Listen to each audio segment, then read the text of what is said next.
I call to order the September 30th, 2020 business meeting of the Cincinnati Board of Education. We welcome everyone and request everyone to please silence your cell phone. Ms. Bolton, please lead the pledge. Thank you, Madam President. I pledge allegiance to the flag of the United States of America and to the republic for which it stands, one nation, under God, indivisible, with liberty and justice for all. Ms. Flagner, please call the roll. Mrs. Bates? Present. Ms. Bolton? Present. Mrs. Bowers? Present. Mr. Lindy? Here. Mr. Messer? Present. Mr. Morosky? Here. President Jones? Here. Thank you. Members of the public who wish to be heard during the board meeting must raise their hands to speak during the first 10 minutes after the start of the meeting. Please do so now. Individuals who raise their hands after the first 10 minutes of the meeting will not be recognized to speak during this meeting. Okay, I need a motion to approve the minutes from the business meeting September 14th, 2020, which are revised minutes, and the special public meeting from September 21st, 2020. So moved. Okay, is there a second? Second. Thank you. All in favor signify by saying aye. Aye. Any opposed? Motion carried. Minutes are approved. Okay, moving on. We're going to have Ms. Bates. Yes. Please present the Health and Safety Committee minutes. Yes. Thank you very much. I will highlight some of the points within it. You have the written report, so I don't see a need to read it to all of you. I think all of you have passed that exam, right? But I do want to bring up to your attention about page 4. Because this is something that I would ask that when we accept the minutes, that this action for the superintendent is accepted. And that is a Masks On student initiative.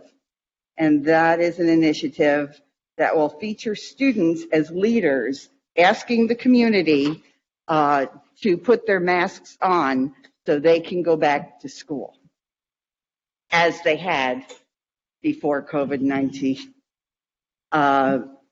This will feature, this will be in conjunction with our communications department. It will feature videos of our students. It will feature leadership within the school, making it cool to wear masks in school and outside of school. There's even some thought of kind of linking in with the P&G Mask On initiative too, and using some of their social media and branding so it becomes a citywide initiative. If the board accepts the minutes as written, Superintendent Mitchell will put together a project plan on how to kick off the initiative. I think this is a great way, and the committee agreed to showcase our students as leaders in the community and help our community get back to normalcy by having this disease and virus at bay. So with that and the rest of the minutes as written, I present them for acceptance. Thank you.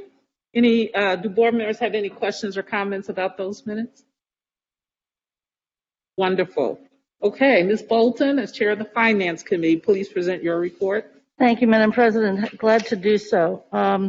As always, in the first several pages, as you have seen, we have the presentation by Mr. Kevin Ashley on behalf of the treasurer, and it catches us up regarding monthly expenditures and expenses and what have you, as well as federal grants and other kinds of revenue, and part of the CPS and CPP preschool expansion. There is also a kind of a moving target in this, in that we are reporting on federal grants and federal emergency grants. And so there's a section on page 5 that talks a little bit about what we've received and what we may be anticipating still. Actually, is their meeting today, so there could be some more as well. On page 7, we talk kind of a follow-up, a little bit of confusion, but if you'll recall, some weeks ago, and then almost a year and a half ago now, we talked in terms of Vice Mayor Smitherman's property tax work group. And indeed, as we reported, all motions have passed council. Some parts of motions that dealt with the piece that we're particularly interested in, which is the 4-family structures that the Treasurer's Department was also researching for us.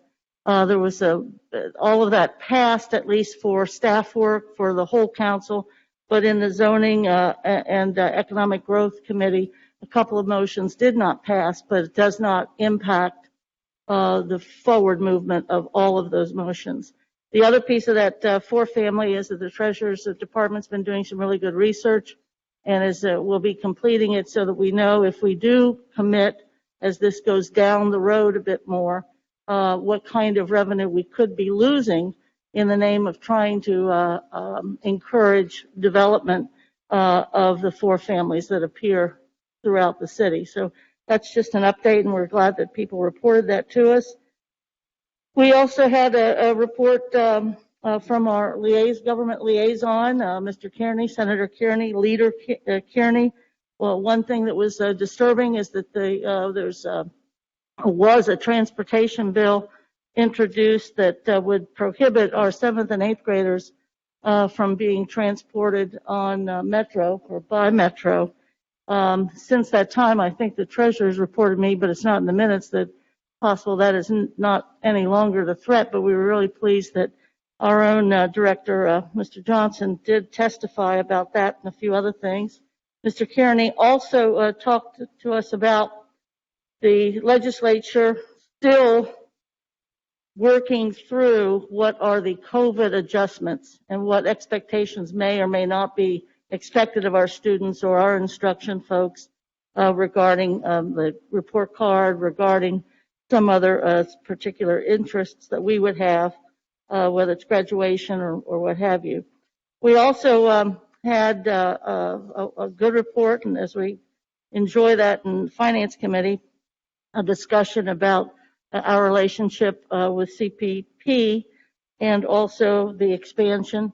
And as you will see tonight, initially in the Finance Committee, we saw one of the first drafts of the resolution I believe will probably pass tonight, and the one that we talked about in our combined meeting this past week with the CPP board. And then we had a very curious and wonderful report too from Jan Checo regarding a community proposal as to how best to make use for educational purposes and other purposes the Rawson farmhouse in Clifton.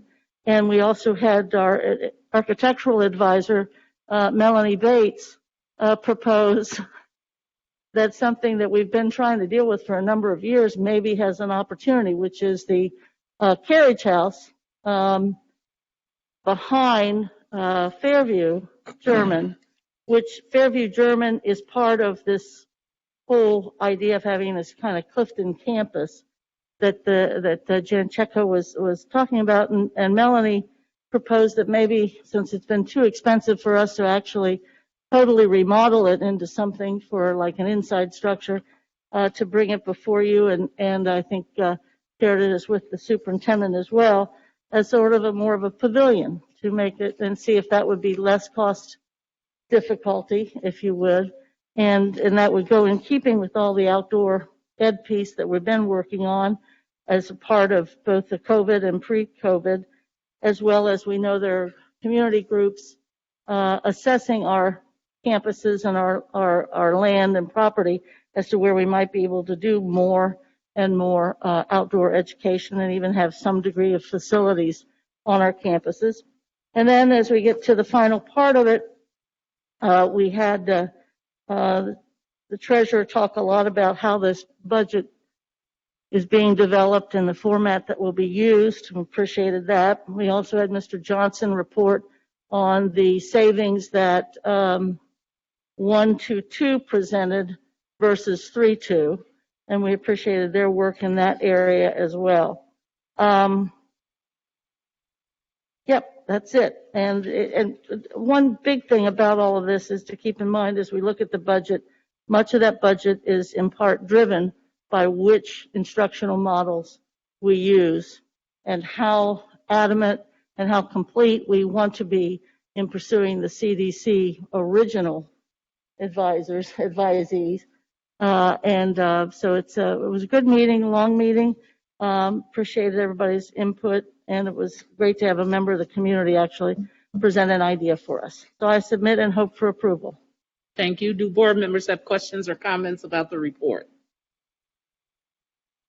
Great, thank you. I need a motion to approve the minutes as the committee minutes as presented. So moved. Is there a second?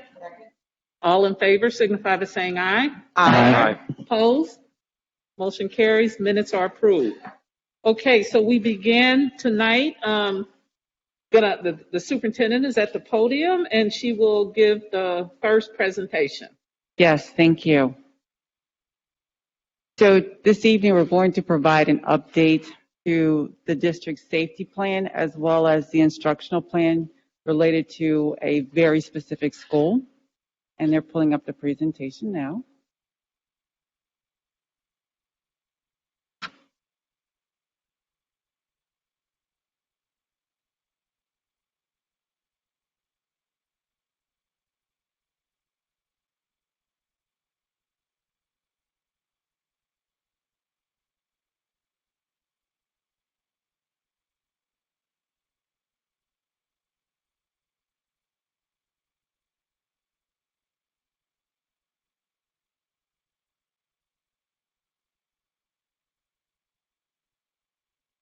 I'm sorry, where am I pointing this?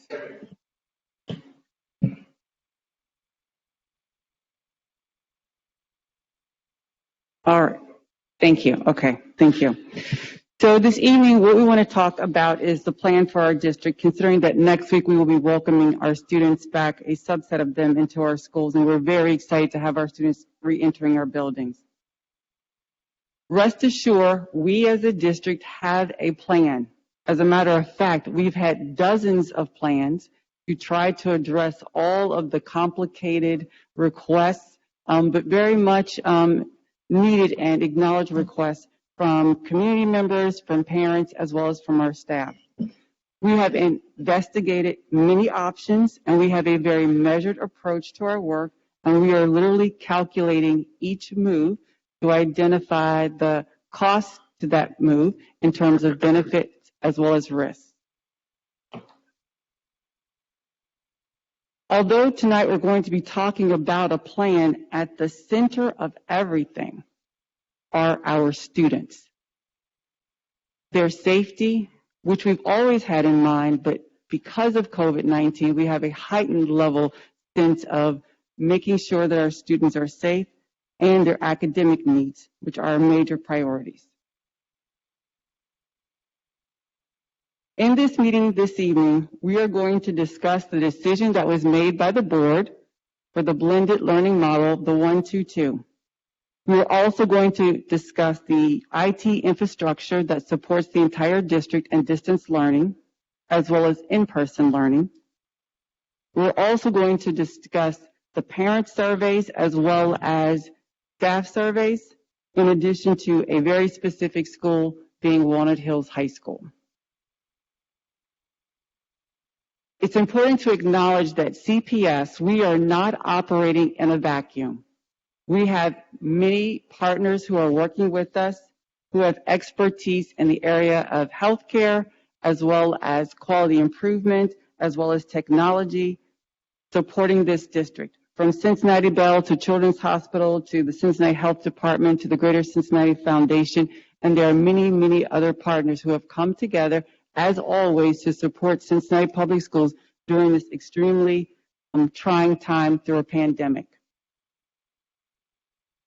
Throughout all of this, The board and the administration has acknowledged parental choice. And because of the many options that parents are asking for, we have had to adjust and create different plans. And even with all of the options and plans that we have, of course, there's no way for us to make every single person completely happy. We are working to address the options that our parents would like for us to consider as it relates to distance learning, in-person, and sports. To be clear, the road ahead of us is not without bumps. We believe that with the support of our community, our data analysis, our technology, and our partners to assist us, we will be able to provide a world-class educational opportunity for our students. I'd like to take us back to June, which seems like so long ago, when we first really started to lay in front of the board some options to consider as it relates to opening schools in August. And the board talked with us very specifically about their desires and the idea that we needed some principles to ground our work. And so these are the principles that were outlined by the board in June. Following health and safety guidance, as much in-person classroom time as possible, equity across continues with our strategic plan, using data to guide our decisions, and continued fiscal responsibility. At no point in time during this journey since June have we left these guiding principles. You will see these guiding principles woven throughout the fabric of the plan that we have presented and will continue to work through. So let me repeat, we have the tools, the resources, the training, and access to experts to help us execute a plan to not only keep our students safe, but also ensure their academic success. At this point in time, I'm going to ask our Chief Strategy Officer, Sarah Trimble Oliver, to come up and talk to us and give an update as to our safety plans as it relates to opening our schools next week.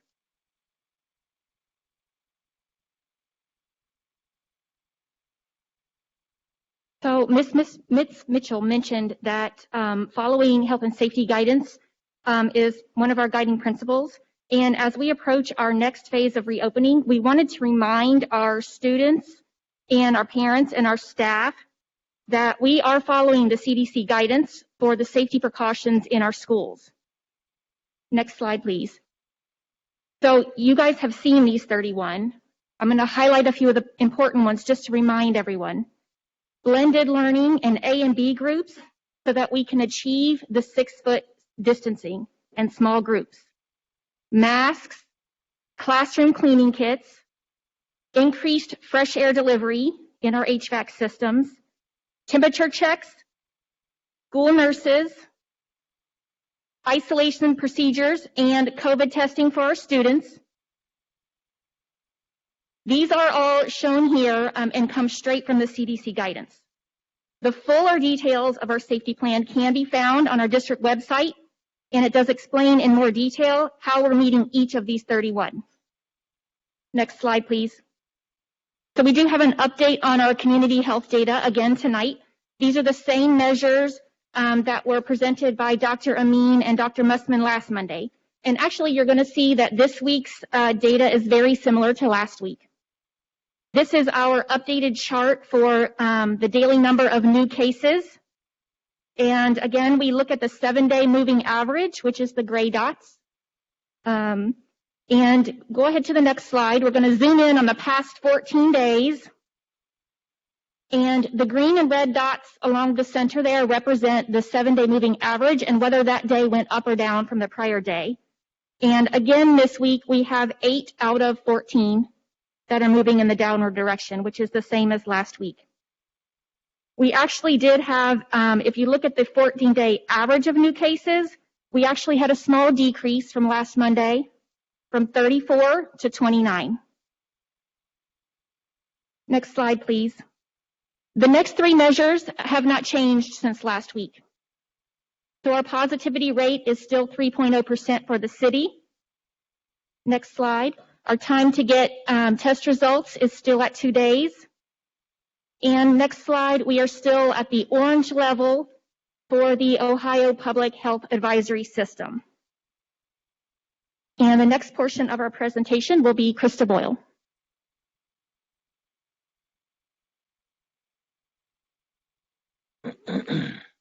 Hello, I'm pleased to spend a few minutes talking about our parent and employee engagement over the next month or so. Next slide, please. So we gathered our parent advisory committee. We fielded a thought exchange for parents and guardians as well as for employees. We've done many town halls, 3 for parents, 1 was ESL, and another 3 for employees. Since August, we've actually done 13 town halls for parents and employees. We fielded a second survey. This one was really a parent preference survey to better understand interest in a school-based distance learning option. And then last night, Assistant Superintendent Murphy led a parent safety training to help parents prepare for return to in-person. Next slide, please. So I'm just going to quickly go through the thought exchange survey results. We appreciate everyone who participated. The parent survey had about 3,600 participants. Very similar, actually, from the one we fielded in June in terms of how it broke out. About half are comfortable returning kids to school. The other half a little less comfortable.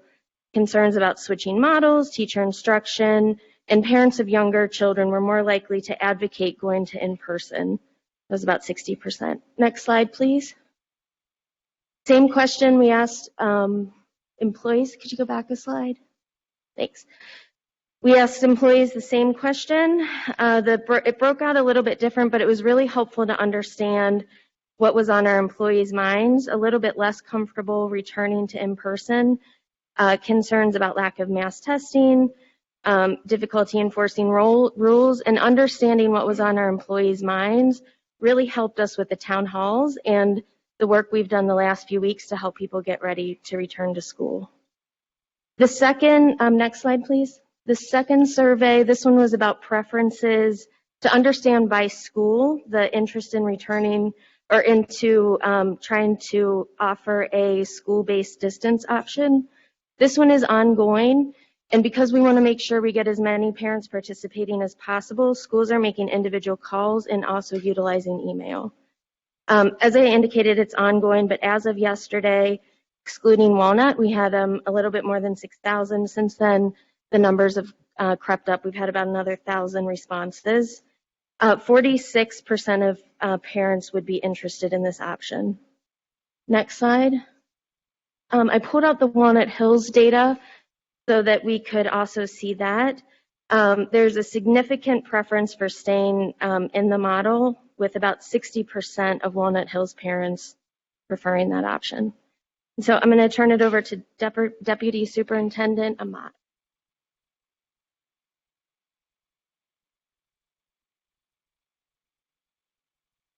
Good afternoon.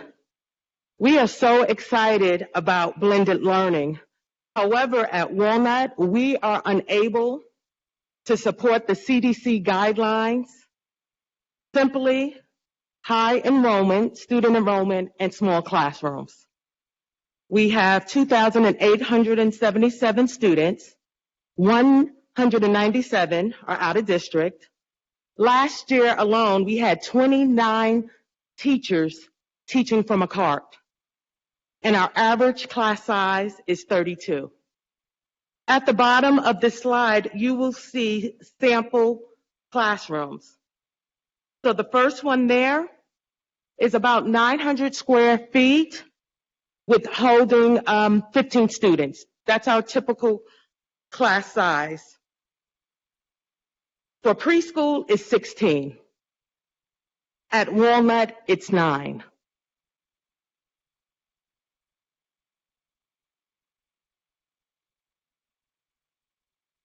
Central Office Administration, along with Walnut Hills administrators, discussed 4 possible options.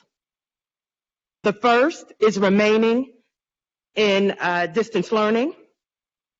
where there's 5 days of teacher-led instruction virtually. The second is the ABCD blended learning, which is 1 day in person. The third is giving parents choice between distance and blended. And with that, there would need to be a change in student schedules because we would have to identify which teachers would teach in each model. And then the fourth is the district deciding to do it by grade level. Grades 7 to 9 to do blended learning and 10 through 12 distance learning. With this model, it would require 56 new teachers for grades 7 and 9 because we would have to split those classrooms up to maintain social distancing.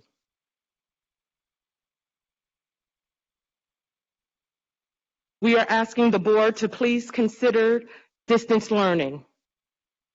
One, because of the high enrollment in the small classrooms. Most importantly, from our survey results, a majority of our parents are requesting 5 days of distance learning. And going back to our guiding principles, safety first. And the 1-2-2 model will not allow us to provide the social distancing. I also want to take some time to answer 2 questions about the 1-2-2 blended learning model. The first, will there be 100% distance option available that allows students to stay at their school versus enroll at CDA? Right now, our best option is CDA. However, we are continuing to explore more options, and we are continuing to survey parents to see how strong across the district parents want distance learning at their school. Our current priority is to have a safe start on Monday for blended learning. And if we are able to offer distance learning options by school, students who are at CDA can return back to their home school. The second question, what will students do on their self-directed learning days in the 1-2-2 model? That Monday is so key. Teachers will work with students to prepare them for the self-directed learning days. We are also putting a plan together to support students. It will not be their teachers, but other staff members making outreach calls, possible videos to support students while they're at home. And lastly, we have currently a lot of materials and resources to help students on those at-home days, such as our distance learning microsite, which is up and ready to go. We have updated, and CPS TV. At this time, Superintendent Mitchell will come up and close us out. Thank you.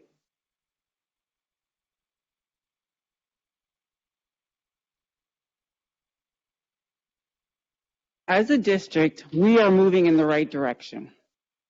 When we consider where we were as it relates to distance learning in the spring compared to where we are now, we have made tremendous strides.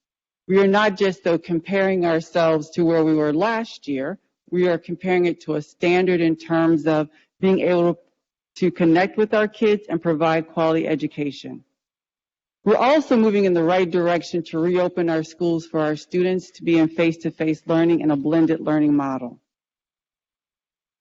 So let me put some context to all of this.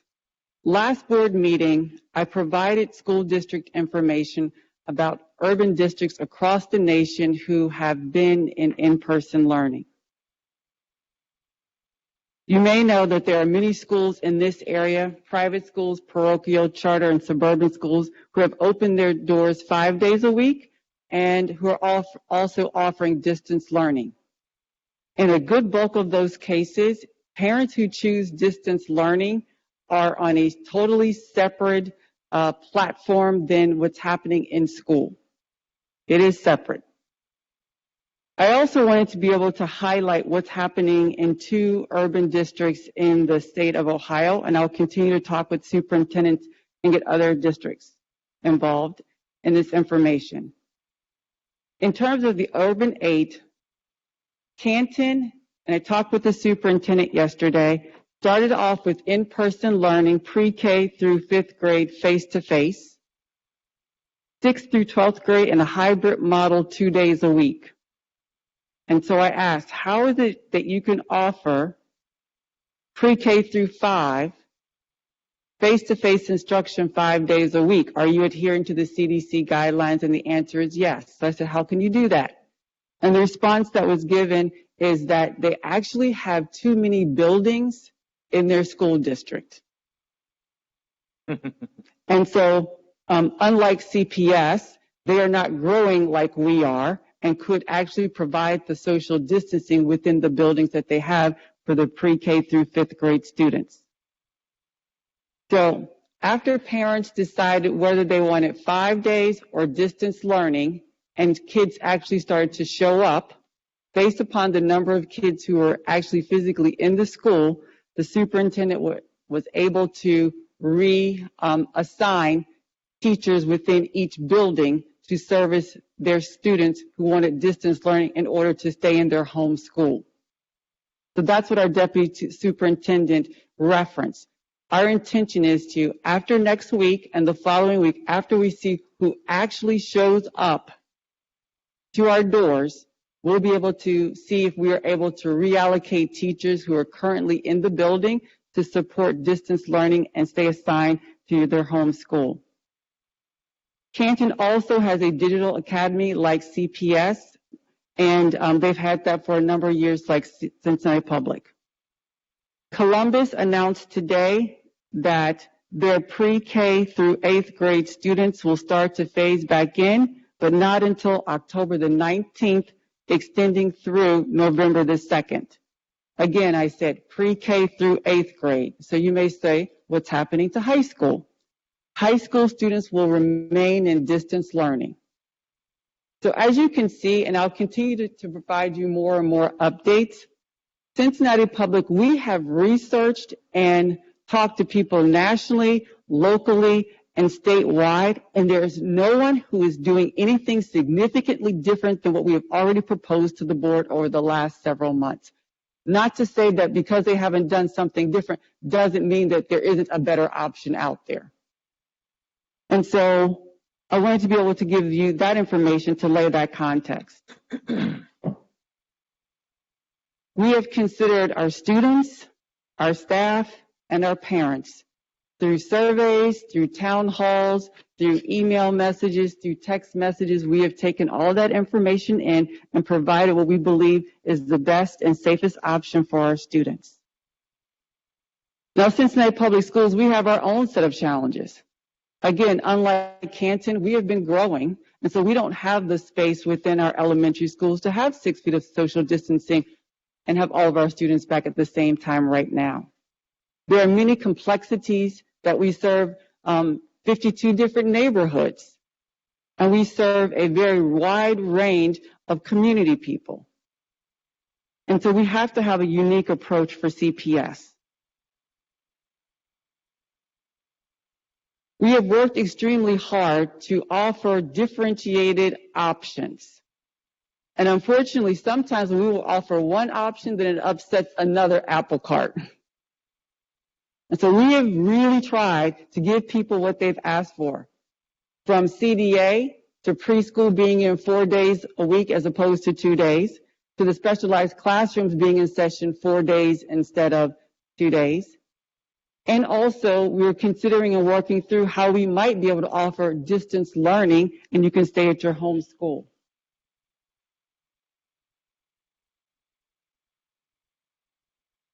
What we cannot do is to look at our district through a traditional lens.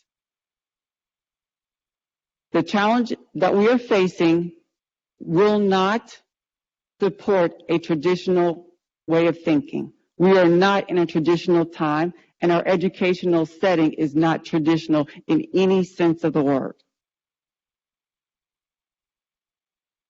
By training, I am first an educator. My number one priority as an educator is the academic success of our young people. Because we are not in traditional times, my number one priority has become strict safety measures.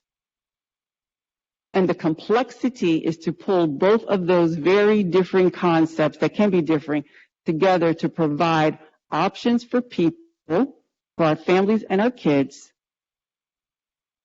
that continues to move the district's and the board's priorities forward.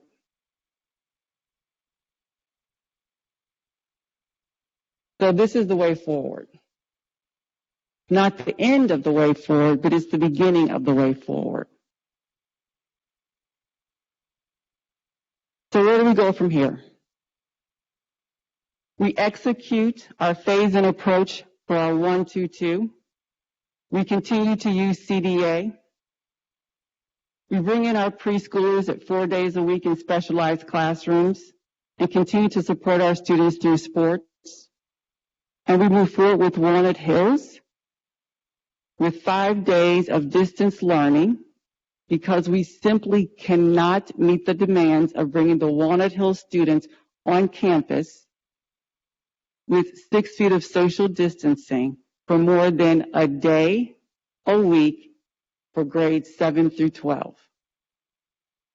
So we have to have a differentiated approach dependent upon the specific school, grade level, or needs of our individualized students.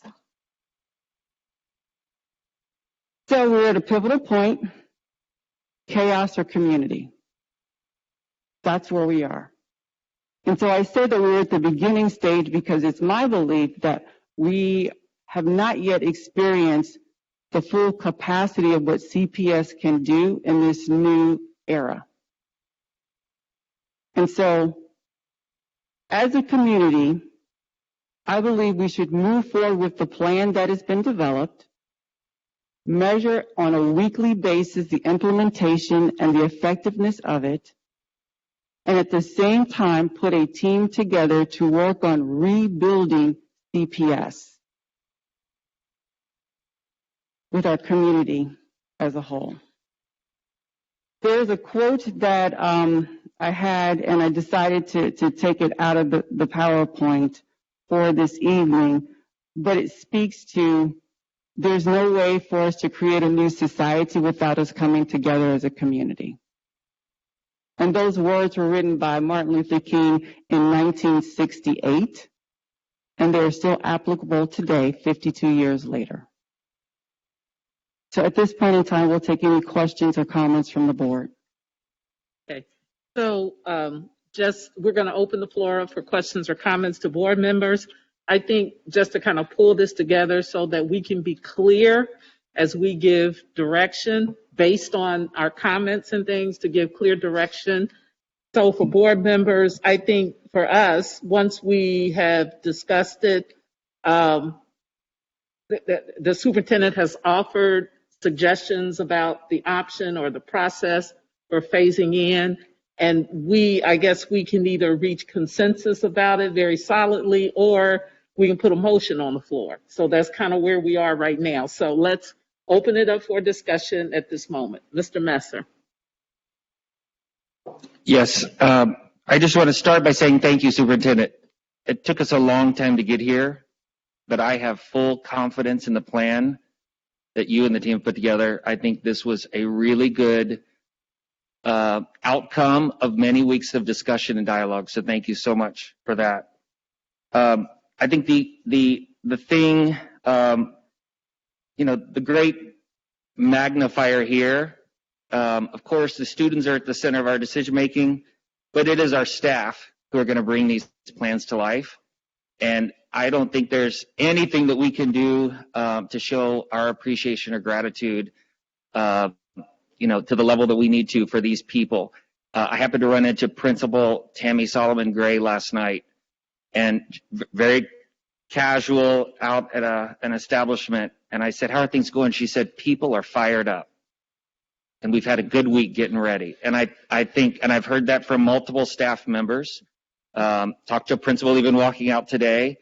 And it is those people that are on the front lines with our children that are going to truly make a difference. So we thank you and the administration for the hours, the 12, 14, 16-hour days, and also for the rest of the teachers and all of our other staffs for spending their time specifically on Monday and then every other day before and after doing what they do for our kids. So number one, I just want to make sure that's not really a question, but just make sure that we have the right quality procedures, that every building is up to snuff, that's meeting every one of our metrics, and that if there is a violation, that our staff have a safe and effective way not only to acknowledge that there's an issue, but that there is follow-up. And I really believe that's so important during these times. We have to do that for our staff. I especially am excited about what I think is not common at any of the other districts, at least that I've been benchmarking, is this effort that you're putting into finding a school-based distant learning option. I think that's fantastic. So the question is, how long until we actually may hear the final outcome of that and what that will specifically look like? Sure. So if I can go back to one of your other points, we do have something special planned for our staff next week, but it's a surprise. And I'm talking about our school-based staff. And so Superintendent Susan Bunty is working on it, and we're going to have something. That's awesome. If you don't mind, I'd like to have our Deputy Superintendent Amat come up and talk about the quality standards and the implementation and the review process that principals went through in the last 2 days to ensure that we are ready for next week.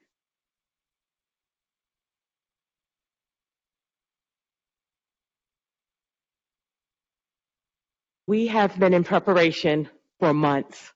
We had school teams, whether it's recovery or future of schools teams, that was made up of administration, staff, and families. So now it's time to open the stage, open the curtain. So what we did this week was provide a shared document with all of our operational options, whether it's transition in the hallways, lunch recess, transportation, temperature check, signage, preschool, and specialized units to ensure that we were ready. The principals completed the document.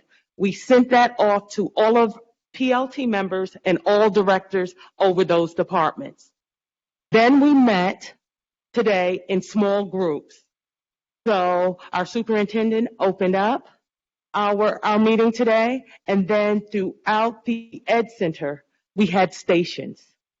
And in those stations, the issues or concerns or questions, or I just need a thought partner, the director was there from that department and met one-on-one with each principal.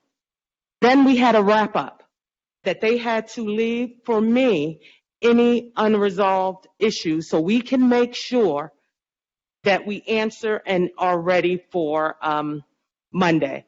It was a fantastic 2-day kind of working it out, and really, I think what really happened that kind of got the energy going, principals started to talk to one another in the room and share ideas again, because this was the first time we were together in person. We have been doing all of this work virtually. So the energy was great. We felt very confident about what we have put together as a district in supporting our principals, and they left feeling good about starting the school blended learning for Monday. That's fantastic. Thank you. Okay. Any other questions or comments? Can I answer the last one?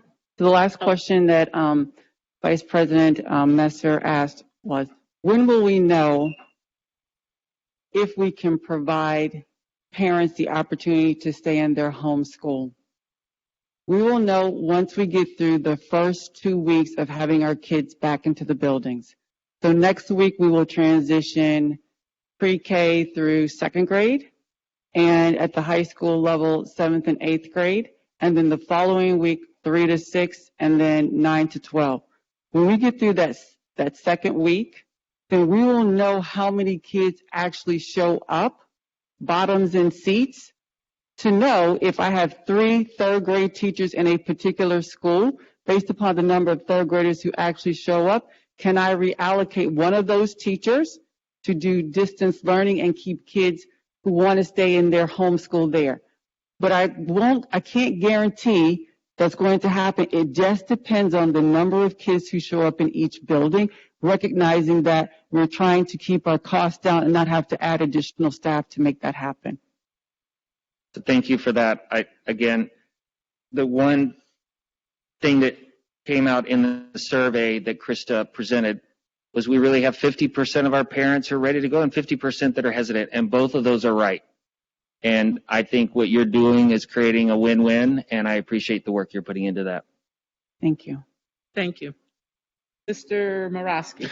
Thank you, President Jones. Thank you, Superintendent, and your entire leadership team. As somebody who still has great concerns about sending kids back, I'm happy to hear about Walnut Hills High School. My concerns have only grown since the news came out that the White House has leaned on the CDC to downplay the virus to get kids back in school. But that all being said, and I feel it needs to be said, that this is serious and it's not going away, that our schools are safe places right now.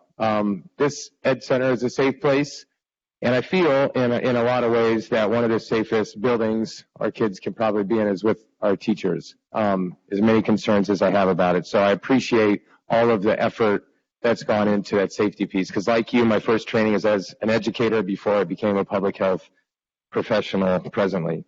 So I'm happy to hear that Walnut Hills High School will stay remote and have the 5 days. It is impossible to get them back in, probably even with 3 feet distance, let alone 6 feet. So that's good to hear, and also good to hear about the in-school option that may exist.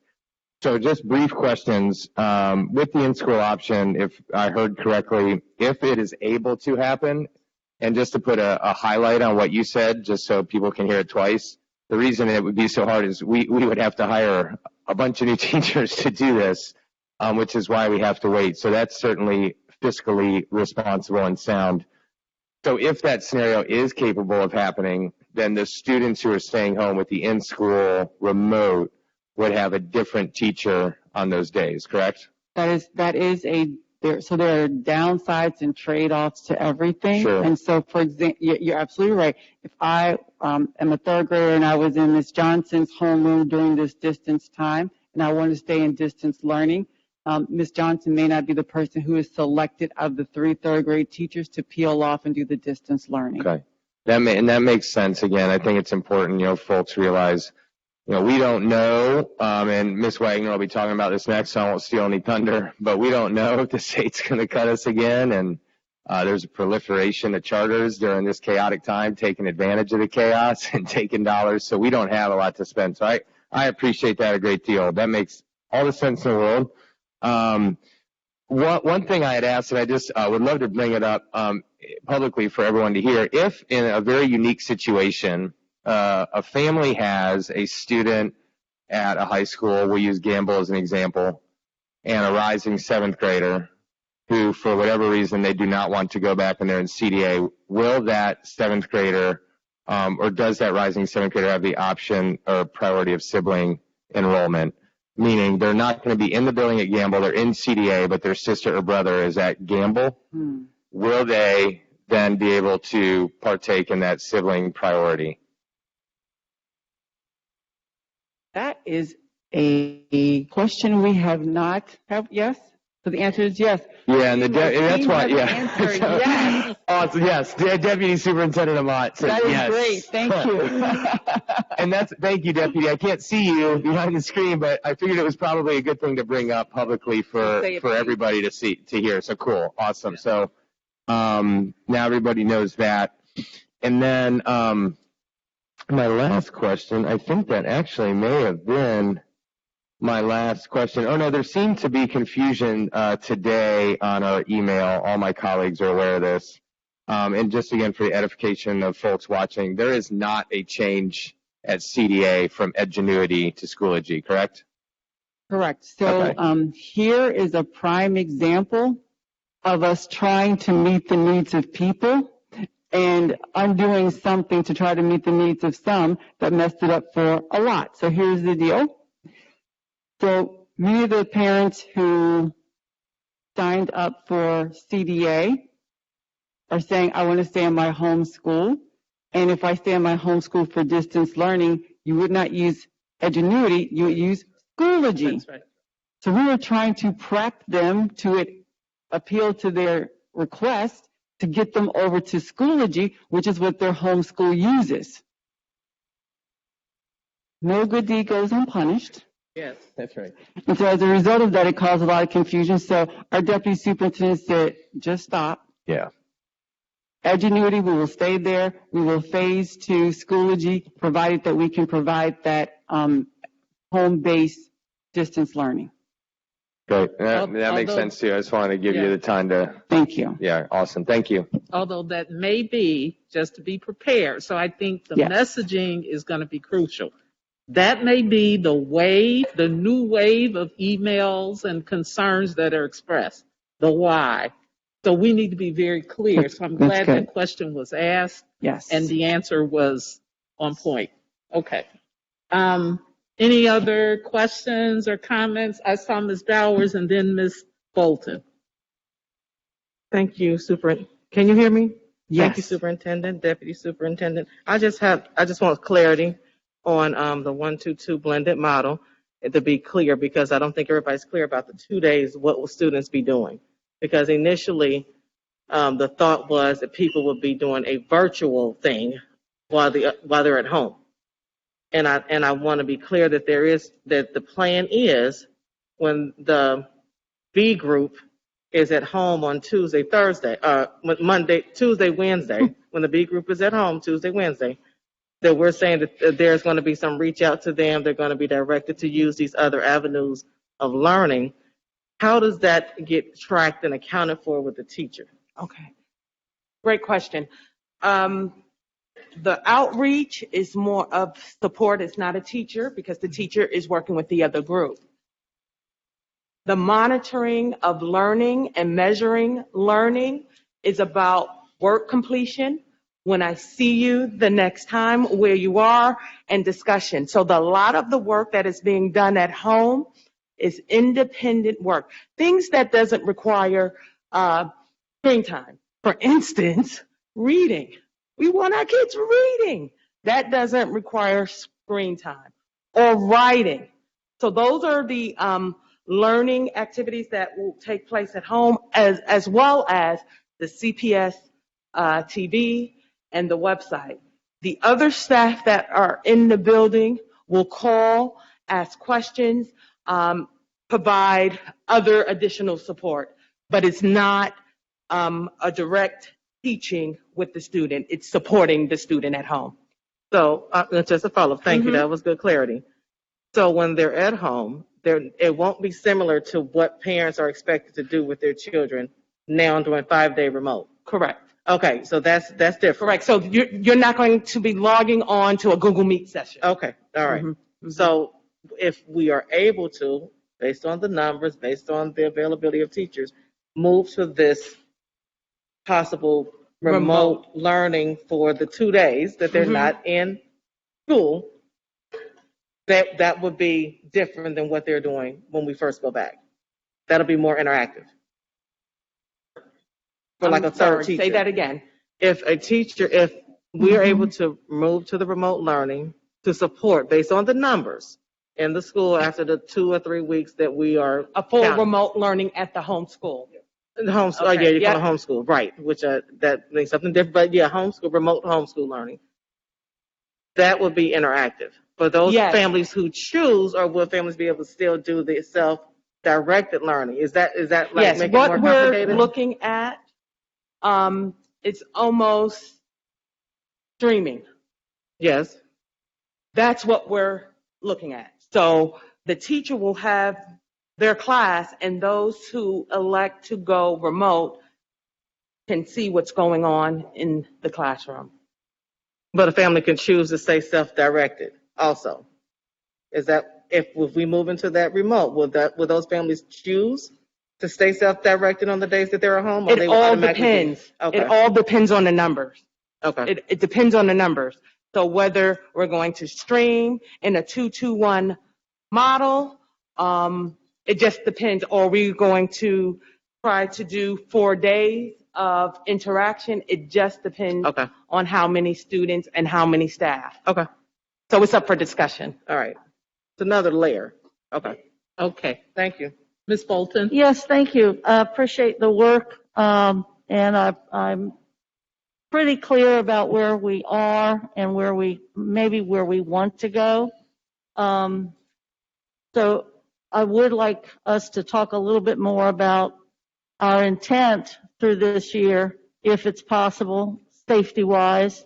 Our intent is to get back at 5 days in person eventually, but that's out of our control based on following health and safety regulations. Is that our ultimate hope, is to at least return to somewhere along the line, if possible, during the year, probably towards more the end, 5 days in person. I would say that that's a possibility. However, I would say that this is the opportunity for us to rebuild something that may not look exactly the way it looked last January or February. And that's exactly what I wanted to say, because even as we do the budget preparation and what have you, the reality is what happens next year, we have to build a different sort of system. I'm totally there. I agree with that. Just talking about this year, it's important that whatever plans we're using, they be relatively seamless and affordable, both financially and, as you've mentioned, personnel. And indeed, the budget that has been, in development or what have you, knows at least an understanding of the cost of virtual, the cost of the 1-2-2, and then also knows the cost, if you will, of 1-4, which would be equivalent to the 1-2-2. It's just important to have a timeline that goes beyond 3 weeks for our families and for our students and for our staff. So that's I wanted to make that point. It seems to me that the 1 day of 1-2-2 is a time where the actual teacher and the students at least are having office hours or contact with certain questions. The 2 days they're in person, they are with their teacher, obviously. And the 2 days that are self-directed, they have assignments that they need to complete. That is correct. Okay. So then if we talk about this, the ultimate goal, which would be great besides really developing our digital academy into the future for, a decade, which is where many people are kind of going. If we're talking about in-school distance, virtually everybody would choose that. I think rightfully so. If a kid could have distance learning and still have their teacher, still have their classmates, still know who the lunchroom ladies are or whatever, that would be beneficial, and that would be great. And that is about streaming capacity. Yes. And so what I would say is that so that there's full understanding of the board as well as the public, is that next week we should bring up a presentation with Jeremy Gullahue, our Chief Information Officer, to explain how it can happen and what are the limitations to making it happen. And I think that would be good for the public and the board to see, because it's a financial and technological and personnel issue. And I would like to suggest again that there is some capacity or hope for some capacity of using our CDA, Digital Academy, at least to post lessons if we cannot stream lessons. And there will be some teachers that will want to do that and be able to do it. And so the Digital Academy will also sort of be a library of what's happening in their school. And I think that's even some, informational things, but certainly some classes. So I'd like that to be looked at, as well as at least maybe a transition. My last thing. Can I respond to that? Sure. So we have looked at that. And so Deputy Superintendent, correct me if I'm wrong, but what we have planned for CDA until we get through these next 2 weeks to see whether or not we can reallocate teachers, is being able to pay teachers at their home school extended time to offer specialized classes that are specific to their home school at CDA. That is correct. I think that's a great transition and a beginning to see even how it works. I appreciate you looking into that.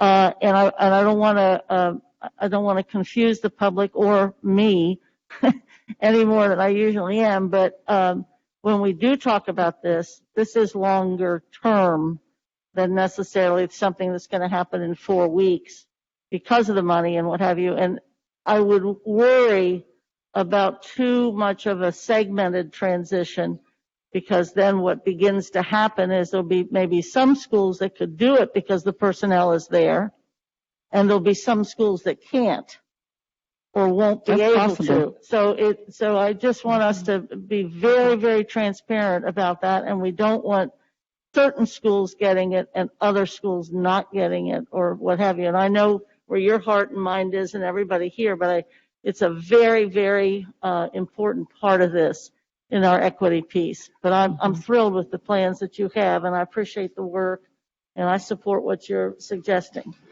So if I could just add on just a little bit more to that. So I always try to provide additional information to be as thorough as I possibly can in terms of the knowledge that I have. So when I asked Canton, how are you providing support for students who are in distance learning who want to stay in their home school, or students who, when they're not in school, have access to support?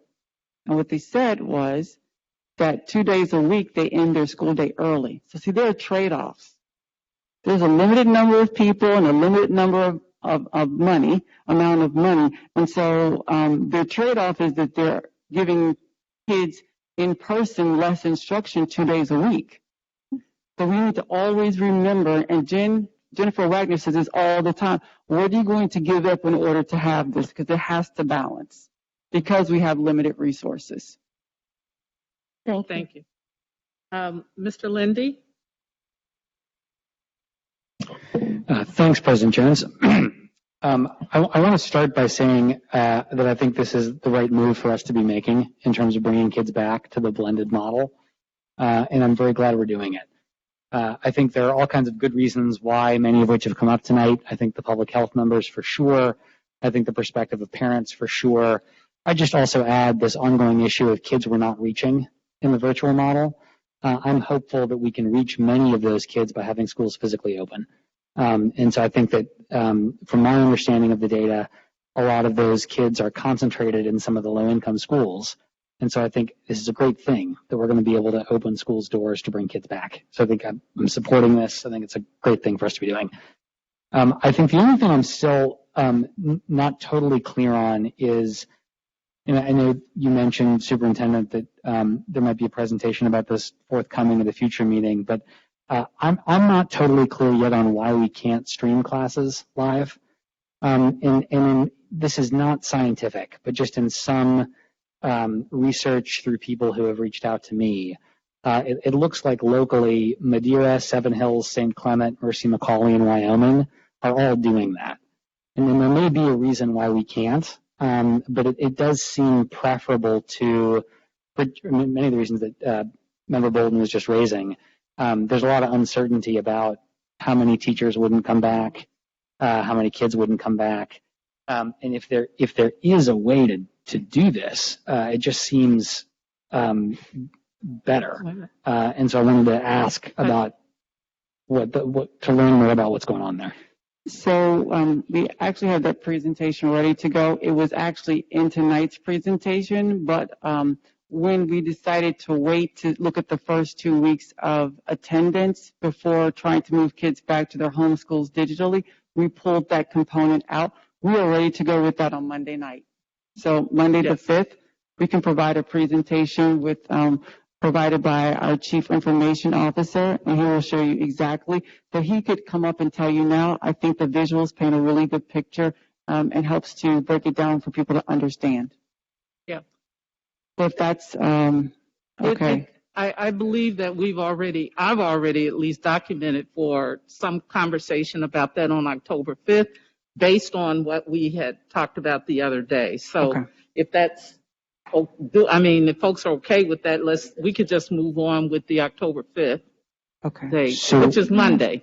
So, Yes, So what I'm hearing is we'll get into this topic in depth on Monday. yeah. correct. Great. I appreciate that. And then I guess the last thing I want to mention is I think it is very, very, very good that we're surveying parents. I'd love to see us continue doing that. I'm not sure from our current surveys if we can break down the data to see how representative our sample is given racial and economic background of the district. Like it could be that it's perfectly representative or not at all. And I wanted to ask, like, do we have that capability with our current thought exchange? If not, could we get it? If we do, that's great. Can we hear about it? So I'll have our Chief Communications Officer come. I think it would be helpful for us to understand, though, at the end of the day, what is it that what question are you trying to answer so that we can provide you with the right type of data? So I'll ask Krista to come up.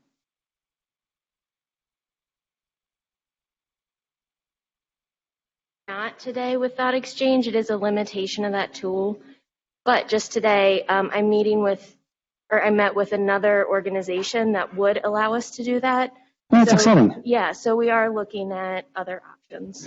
That's great. I think to the superintendent's question, if the split for folks who want to return or don't want to return, is the same by racial group or the same by economic group, that's one thing. But if those really diverge, I think that's an important thing for us to look at. Yep, it's a real challenge for us today, so we're definitely looking at options that would get us closer to knowing what the whole district cares about.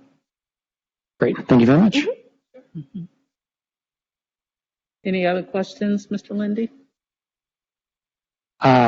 It sounds like there's some really good and thoughtful thinking about why we wanted to talk about the streaming and tech issues on Monday. I can follow up afterwards. I just want to make sure I have I want to learn more about why Monday, but I'm happy to talk about it later.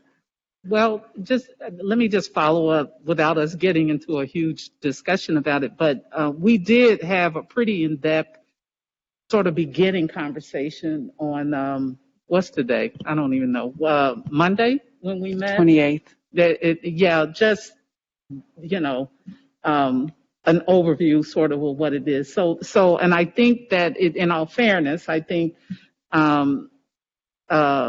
Jeremy has been able to pull up some data and give us some more information that I think would satisfy what you're looking for. That sounds great. You're asking the question, you want to know why, and I think he can give us the whys, but we probably don't have the time to do it tonight. That's the only reason why we didn't have it ready for tonight. Yeah. Does that make sense? I feel like I'm not being clear. Okay. So we're good to go with it on the agenda for Monday in a pretty in-depth conversation about it. Okay. You got another question, Mr. Roski? Just a quick one. It's like a procedural kind of thing for next week. So if parents do not want to send their kids back into the building and want to wait for this, however, grace period of seeing if we have enough teachers to do the in-school remote, procedurally, would they call in kids absent, or would they enroll in CDA for a couple weeks with like fingers crossed type of thing? You see what I'm saying? Like, what would be the best option for them? Yeah, so give us tonight to think through that, because what we don't want to do is kind of flip people back and forth. And so if there's a way to offer them some work to do next week from their home school without them having to shift to CDA, and if we can't make it, then they would shift to CDA. That'd be great. We'll work and see if we can do something like that. Right. Yes. That'd be great. Yes, Thanks, Superintendent. absolutely. Appreciate you. Mm-hmm. Okay. So before we close out, any other comments? Ms. Bates? Yeah, I just want to say I think this is a great plan. Start the reopening of school. And it's an ever-changing environment. This may all get upended if the schools are closed again, and there's an anticipated surge, and we're hearing that from the feds that may occur in November, December. What I like about this plan, and it's not perfect. I mean, people have to realize we're in a crisis. We're in a worldwide emergency, and we're absolutely doing our best. But people want consistency. That's what I'm hearing in all the emails. They want consistency for their kids. They want them to stay in school. They want them to stay in their school if possible, or they want them to stay home. As much as we can keep the children and their interactions with their teacher consistent, whether it's virtually, remotely, whether it's in class, I think is going to be best for all. But I think that this is absolutely the way that we should proceed from this point, and then see how the winter progresses. Yes. So I think I'll just make a very short comment. I first want to thank our community, the broad community, and we're talking students because we have had students respond to us, parents, and other friends of the district. And, we've been inundated with emails and phone calls and text messages and what have you.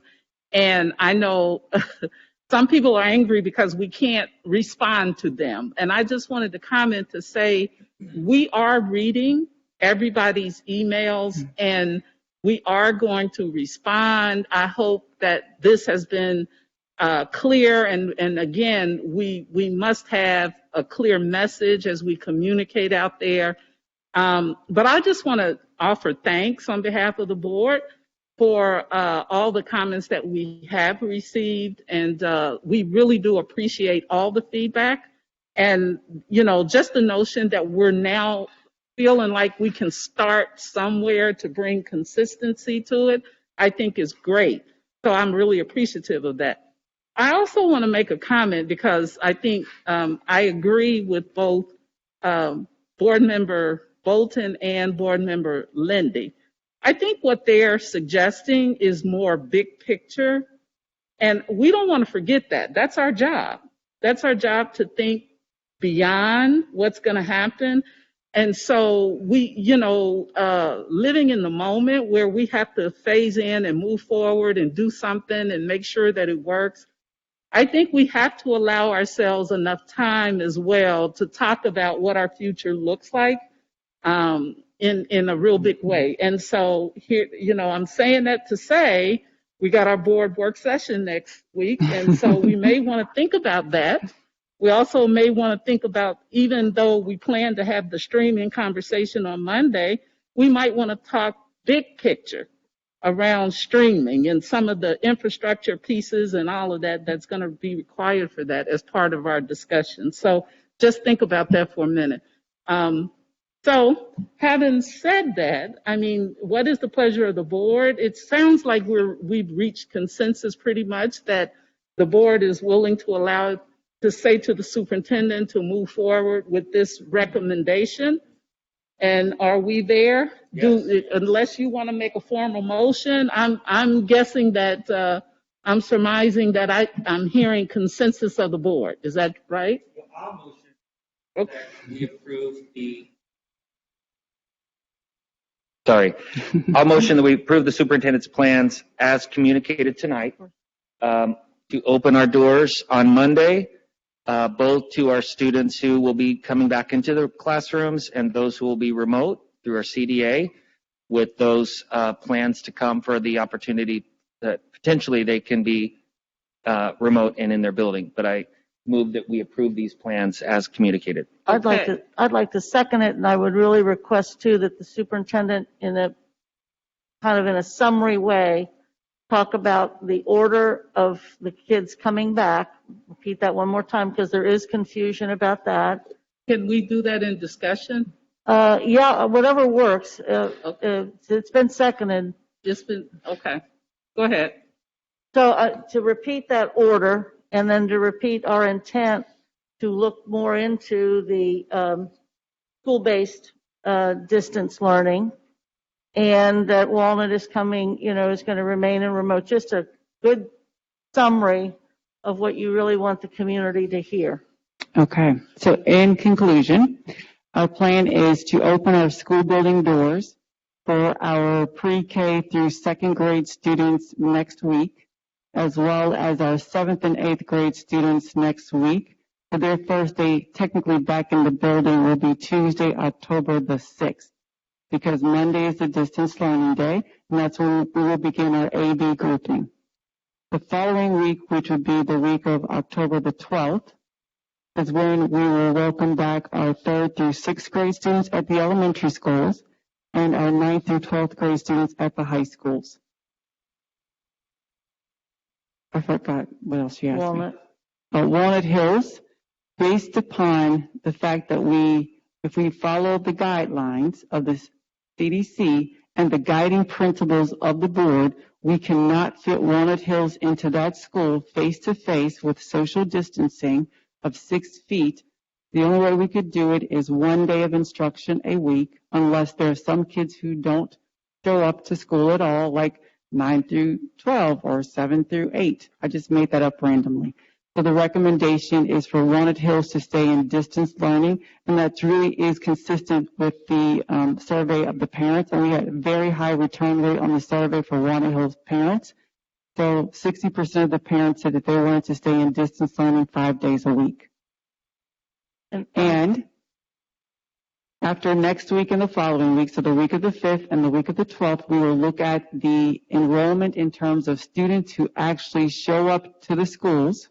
And if we can reallocate staff based upon the number of kids who show up to serve as the distance learning teacher to keep kids in their home school, we will do that. In the meantime, we are paying teachers extended time to offer those specialized courses through CDA, but from the home school. And in that first phase, the special ed classrooms will Yes. come back when the preschool and... Yes, so That's pre-K and specialized units, specialized classrooms will begin next week. Our pre-K students will be 4 days a week because we know that our youngest students, they need to be with the teacher for those foundational years. And our specialized classrooms, those students need to be with their teacher as well, as all kids do. But their circumstances are different, and they will be 4 days a week as well. I do want to just say that I humbly take the compliments of the board, but it is not for me. I am one person, and so it would really be remiss of me not to mention over and over again our teachers, our paraprofessionals, all of our civil servants, every person who's in the building, because we're down here working with them and orchestrating them and developing the strategy. But at the end of the day, they're the ones who have to make it happen. And so I cannot highlight enough that they really are the ones who deserve the credit. Thank you. And we agree. and so Okay, we got to get past I know this, we do. so please keep your comments short. Mr. Morosky, then Mr. Lindy. And for the families, just to add on that, that all sounds great to me. But I do think it's important to highlight and put a pin in for the families who are uncomfortable sending their kids back next week, that they will have some sort of option that is not enrolling in CDA for a couple weeks with fingers crossed until the final determination is made. Either A, we don't have enough teachers to do in-school remote, which is what it is, or B, we do, right? Correct. So, and those families would know what that sort of 2-week interim work would look like by Friday, I would hope. Yes. We just have to make sure we know who those families are. And yeah, so there's another thing for us to figure out. Yes. Right. But we Okay. do need to know who they are, or else do. they're going to run the risk of just being absent or doing nothing. Correct. Okay. So just give us All right. overnight to think about that. Okay, Cal, it's superintendent. You're the best. Your team is the best. Thank you. Hey, it's not me, it's them. Yep. Mr. Lindy? Thanks, President Jones. I wanted to first check check that I'm clear on where we are. So we have a resolution, or I guess a motion and a second, and so this is discussion. Is that the idea? Mm-hmm. So I think I just want to check that something that I think is implicit in what's being stated is explicit, in which case I'd love to support it. But that we are still trying to find a way to make this school-based streaming thing possible. The reason I raise that is it just, if you think about a world where kids are coming back 1, 2, 2, what happens the 2 days they're not in school, I think is very different in a world where they've got assigned work to complete independently versus a world where they can live stream what's going on in the classroom with the other kids. And it's the difference between being able to offer 5 days a week of live instruction or not. And it may be that that's not possible. And if it's not possible, it's not possible. We'll do the best we can. But the thing I wanted to check is that we're still trying to get there and that we're going to have that conversation on Monday. And if I'm right in all of that, I'm fully on board. I will say the team they met at length with Jeremy to talk through and understand the back-end infrastructure to streaming, and he will be happy to provide a thorough analysis of that on Monday. That was my understanding of it. I think we would get to the core of what I think you're interested in hearing on Monday, is what I'm thinking. Okay. Thank you. Yes. That's great. Thank you. Okay. All right. Any other questions in discussion? It's been motioned and seconded that we move forward with the plan of the district to phase in beginning the week of October 5th. Ms. Wagner, please call the roll. Mrs. Bates? Aye. Ms. Bolton? Aye. Mrs. Bowers? Yes. Mr. Lindy? Yes. Mr. Messer? Yes. Mr. Morosky? Yes. President Jones? Yes.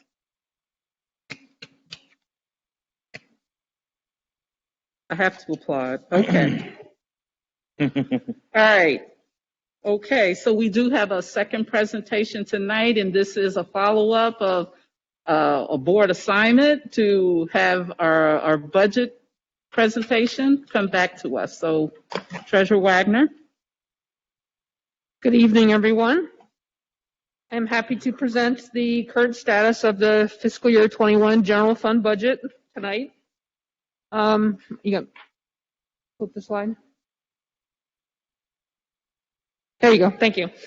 I just wanted to start off with sharing just a list of activities. You can see that we've had a ton of activities since the beginning of May when we started revising the budget. I didn't list them all, but there's been at least 6 all-day sessions with the performance leadership team to go through budget revisions according to the different models. If you recall, we presented probably 8 different models to you with different budgetary implications. And also, in addition to all these meetings, we've met with each budget manager twice to determine how best to support the new normal budget model. So we are here today. I'm going to share some important information with you. October 5th is the public hearing of the budget, so we'll get some feedback from our public. And on October 28th, we're going to hopefully be asking for a final approval of the budget. That was delayed than the last schedule because of the delay of the review of the enrollment and the staffing. Next slide, please. So just to give a little bit of background information for the public that's listening, all 272 of them, that we typically have a budget cycle that begins in October and then ends in June. And so we're way outside of our window because of COVID. And so we had started the year building a budget that would support the second year of a strategic plan that had a lot of growth in it.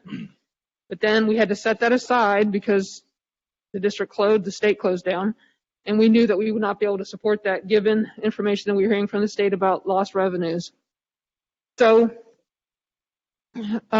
because we had the unsure economic standings and changes, we weren't sure what model we were going to be looking into or how people would respond to that model.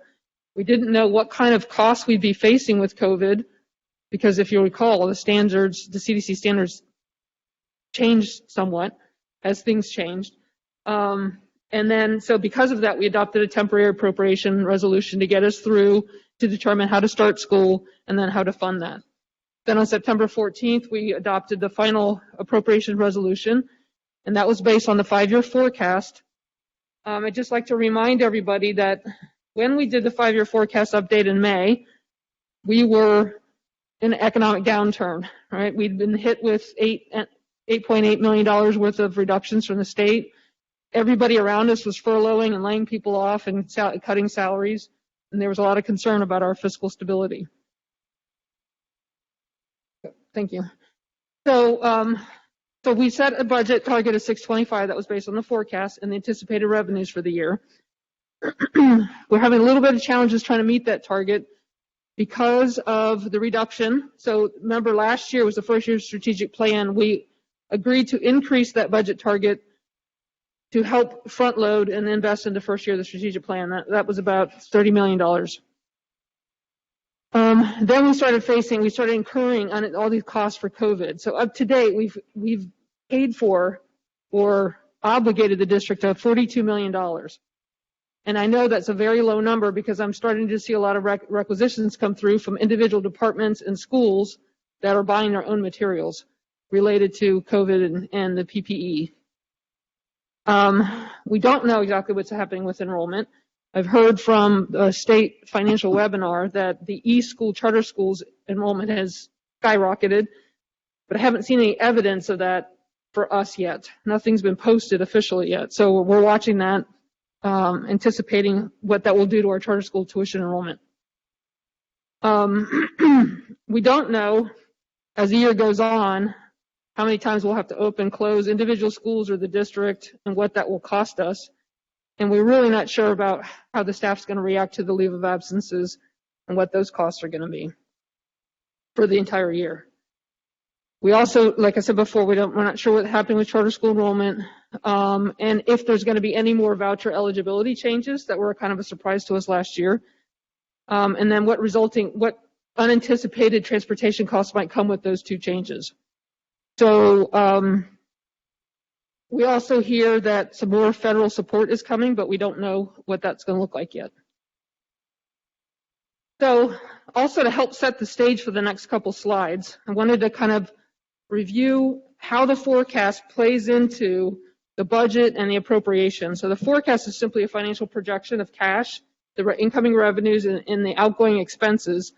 And appropriation is the authority you give to the treasurer to pay bills, whether it's payroll or vendor contracts. And then, of course, our actual payments are what bills we actually paid and cash left the district. So if you look at fiscal year 19,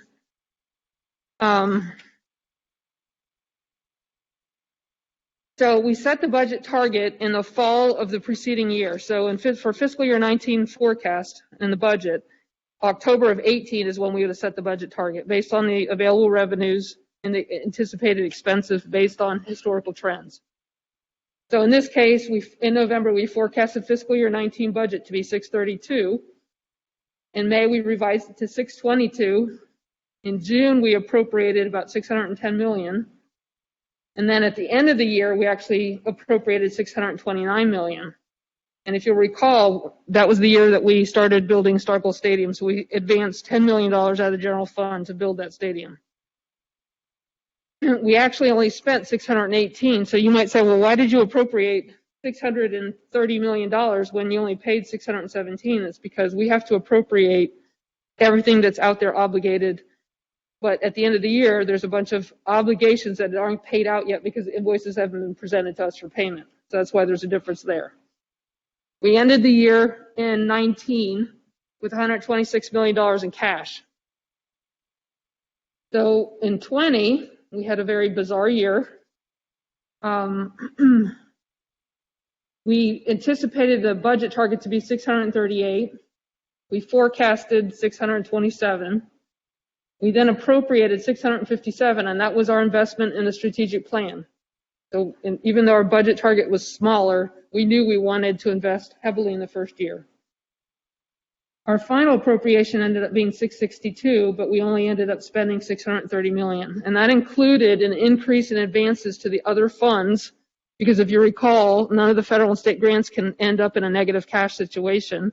And because the state was still closed, they weren't reimbursing us fast enough So we ended up having to lend an additional $6 million than anticipated. So then we ended the year with $108 million in cash. And that drove us to a forecast for the next year. Originally, our forecast was 642. In May, we revised it downward because of the economic information that we were experiencing to 625. I think you can switch. We're going to convert now just to what happened with fiscal year 20. So we had some things that weren't anticipated in the original budget. We purchased Mozart and Lighthouse for a total of $1.8 million. We approved a 3% COLA increase mid-year, so we had half a year of COLA. We had the Ed Choice voucher eligibility surprise of $4.4 million. And then if you recall, when we were negotiating the city agreement, Cincinnati didn't pay, typically they paid us $5 million under that agreement, but because it ended in December, they only paid us $2.5 million. So we had to make up the difference for the debts. So those increases, those $13 million increases, were offset by savings that we did in closing and during the closure, and monies that we didn't spend. Okay. So this is what our cost avoidance or the savings that we did in the general funds because we were closed. I simply looked at the dollars that were budgeted and then how much we didn't spend. We had a lot of vacancies. Typically we have a lot of overtime towards the end of the year, preparing for year-end activities, extended time. We had a $9 million, almost $10 million of vendor contracts where we didn't receive the services because we were closed, so we didn't have to pay those bills. Utilities were down, transportation was down, all travel, year-end activities were canceled, and there was a bunch of school-based spending that didn't happen because they weren't in their buildings as well. Next slide. So we received some federal assistance in fiscal year 20. Originally, the original allocation was $23 million, and they originally told us we were going to get 18, and then the non-public would get the rest, but then they changed the formula, and we were only getting 16.6 out of that 23. That has since been reversed again, so we're anticipating getting another $4 million, but I don't have an actual simulation yet. But that grant is to be spent over a 2-year period. So by the end of September 30, 2022, but we've already fully committed that $16.6 million. I'm going to show you on the next slide.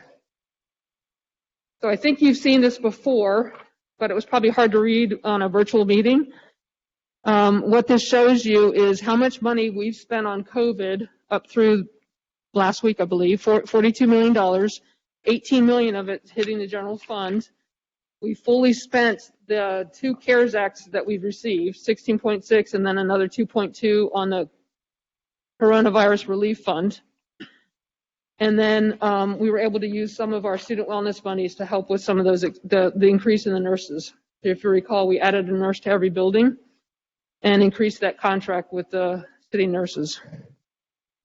And so now I'm going to pivot to the current year and the new budget. These are the 2 areas of federal assistance.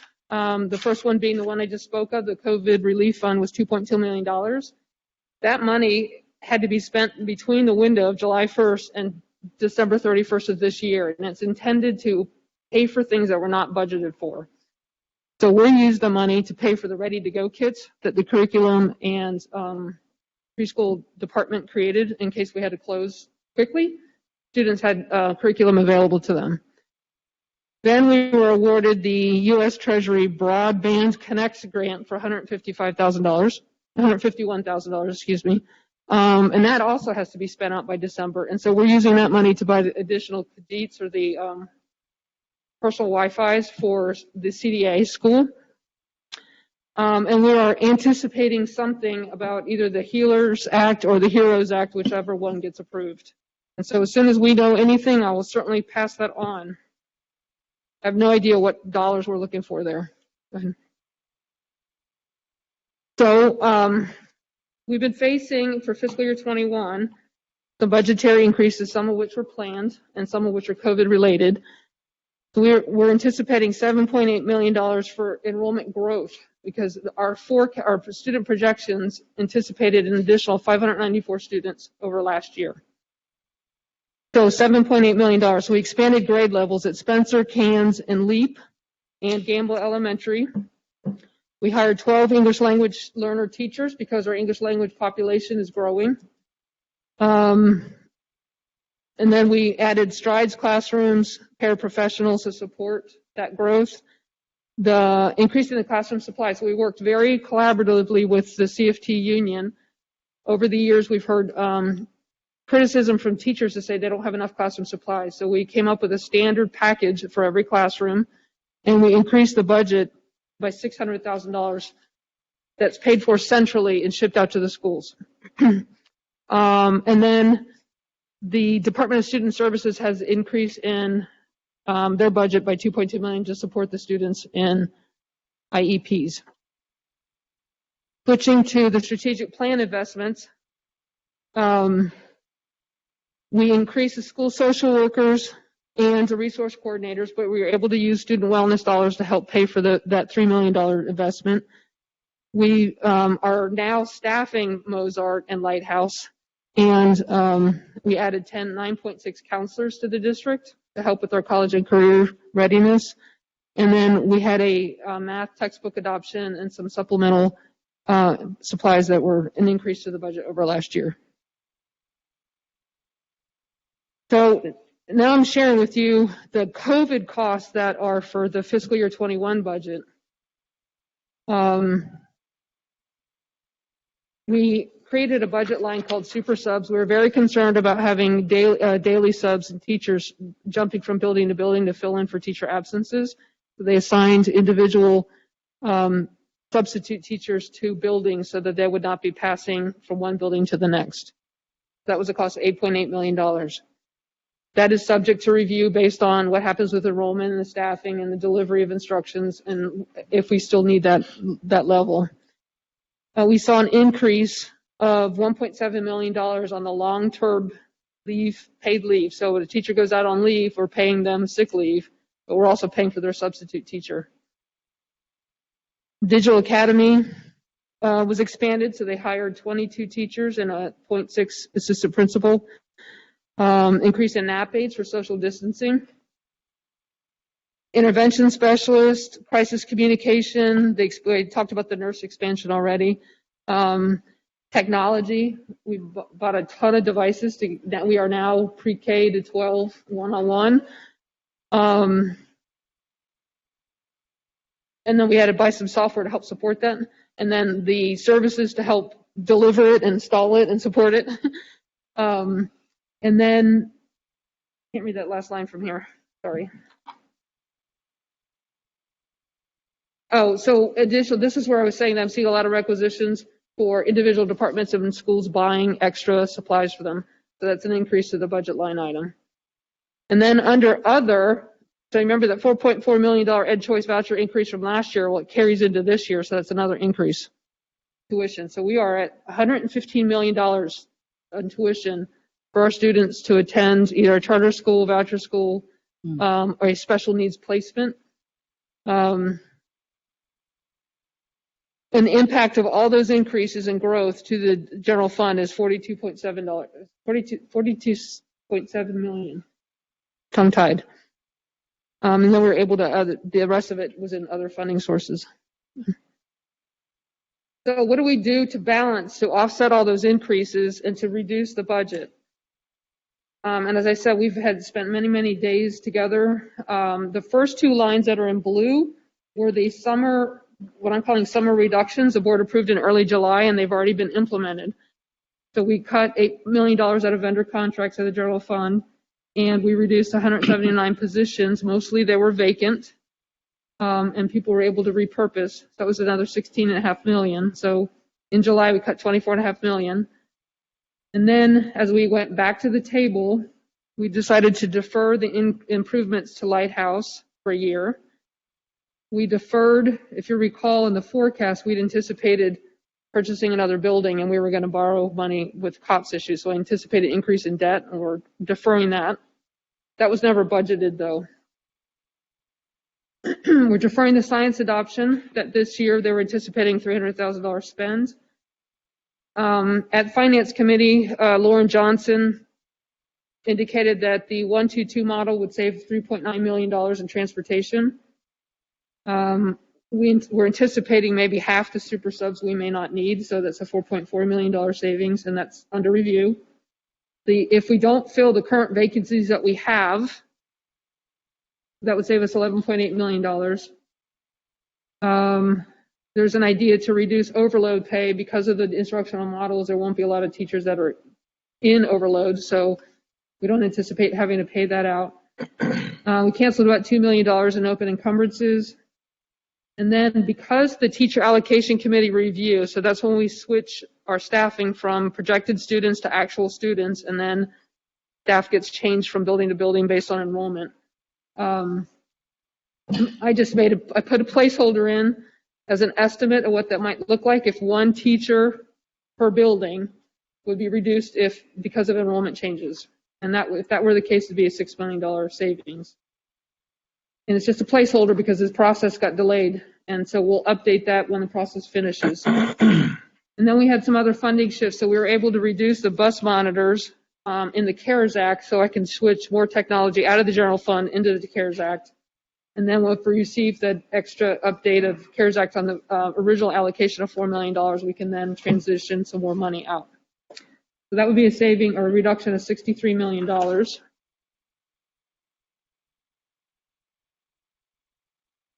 Still to be determined. Next slide. Thank you. We ended up, as we underspent the general fund, we also underspent a lot of our state and federal grants. And so our carryover is $18 million higher than we typically see it. And so we have the grants team is actually reviewing those grants to see how they can use that money to help support our budget challenges in general fund. Very difficult. They have spending rules and supplement and supplant rules. And without a waiver, we won't be able to change those, but they're looking diligently about how they can help. Just want to remind the board that we will be back to the table for contract negotiations and our collective bargaining agreements that have an impact on the budget. Our Schedule G activities, which are extended time and stipend payments, I don't anticipate using it at the budgeted level simply because of the activities that won't be happening. Once again, the teacher allocation committee will finish their work, and then any changes to the model that we're now sitting in and how many days or weeks that lasts would have an impact on the budget. So we may have to revise the budget more often than we typically do. Go ahead. The one thing I did do is I went back and looked at the revenue that we forecasted in May because we were seeing all this economic downturn, and I wanted to see if any of our assumptions might have changed since months went by. I had a conversation with Aaron Rausch, the financial director at ODE, and he indicated there are no plans to cut K-12 education this year. They believe that if they have to do a reduction, they're going to dip into the rainy day fund instead of hitting K-12 again this year. So I've taken that $6 million anticipated cut out. That increases our revenues again back to its normal level. On the second line there, other operating revenues, we went back and looked at our city TIF payment from the city of Cincinnati because they're doing so much work, went up dramatically. So we increased that, and then our Medicaid reimbursements went up a little bit. So we were able to revise another $5 million there. And then if you recall, at an earlier slide, I talked about the advances that we have to advance to the other grants. We typically have to advance about $3 million a year at the end of the year. This year we had to do $9 million. And so that money comes back to us as revenue in the next year. So that's just an automatic increase. So next slide. So at Finance Committee, I indicated we have two choices with this revised revenue. One, we can put it back in the cash for next year, or two, we can use it to kind of save some jobs. Because at the time it was anticipating, because of some of the assumptions that we made to balance the budget in July weren't going to happen because of our change in models. At the time I was thinking we might have to do a secondary reduction in force. So that's a choice to make. Next slide. So where are we today? The data changes almost hourly. But as of today, so when we started building the budget, we set aside the dream budget that we're working on for the strategic plan. And we started with last year's beginning budget, $665 million. We added the impact of the 3% COLA and came up with $667 million. Then we added all the stuff that I told you we added on those previous slides. And I just noted on here, slides 13 and 14 were all those growth items, the enrollment growth, strategic plan growth, and COVID growth. So that takes us up to a budget of $717 million. And then I take off the reductions. So the summer reductions and then the proposed reductions on the previous slides gets us down to a $655.7 million budget balance as of today. And if you recall, one of the models that we adopted in July, we thought we were only going to go, if we went 4 days a week, we would get the Monday savings of the civil servants. And that was going to save us about $13 million. And so we've elected not to do that because we're anticipating children to come back and that the staff is needed rather than cut them down. So we may be doing some other options with the unions that we're talking about. But I took that savings out because I couldn't count on it. So that would leave us, if we left the budget target at 625, that would leave us today to go find 30 more million to cut to balance. Or if we use the $18.9 million in increased revenue, it would take us down to about a $12 million cut. It's a little bit easier to handle. But there is a desire that if we do cut bodies, we won't be able to return to face-to-face instruction 4 or 5 days a week because we just won't have the staff to help support opening schools.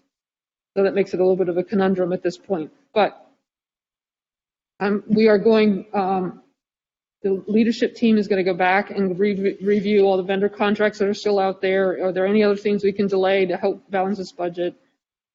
I'm hoping the HEROES Act or the HEALERS Act will help us with those things.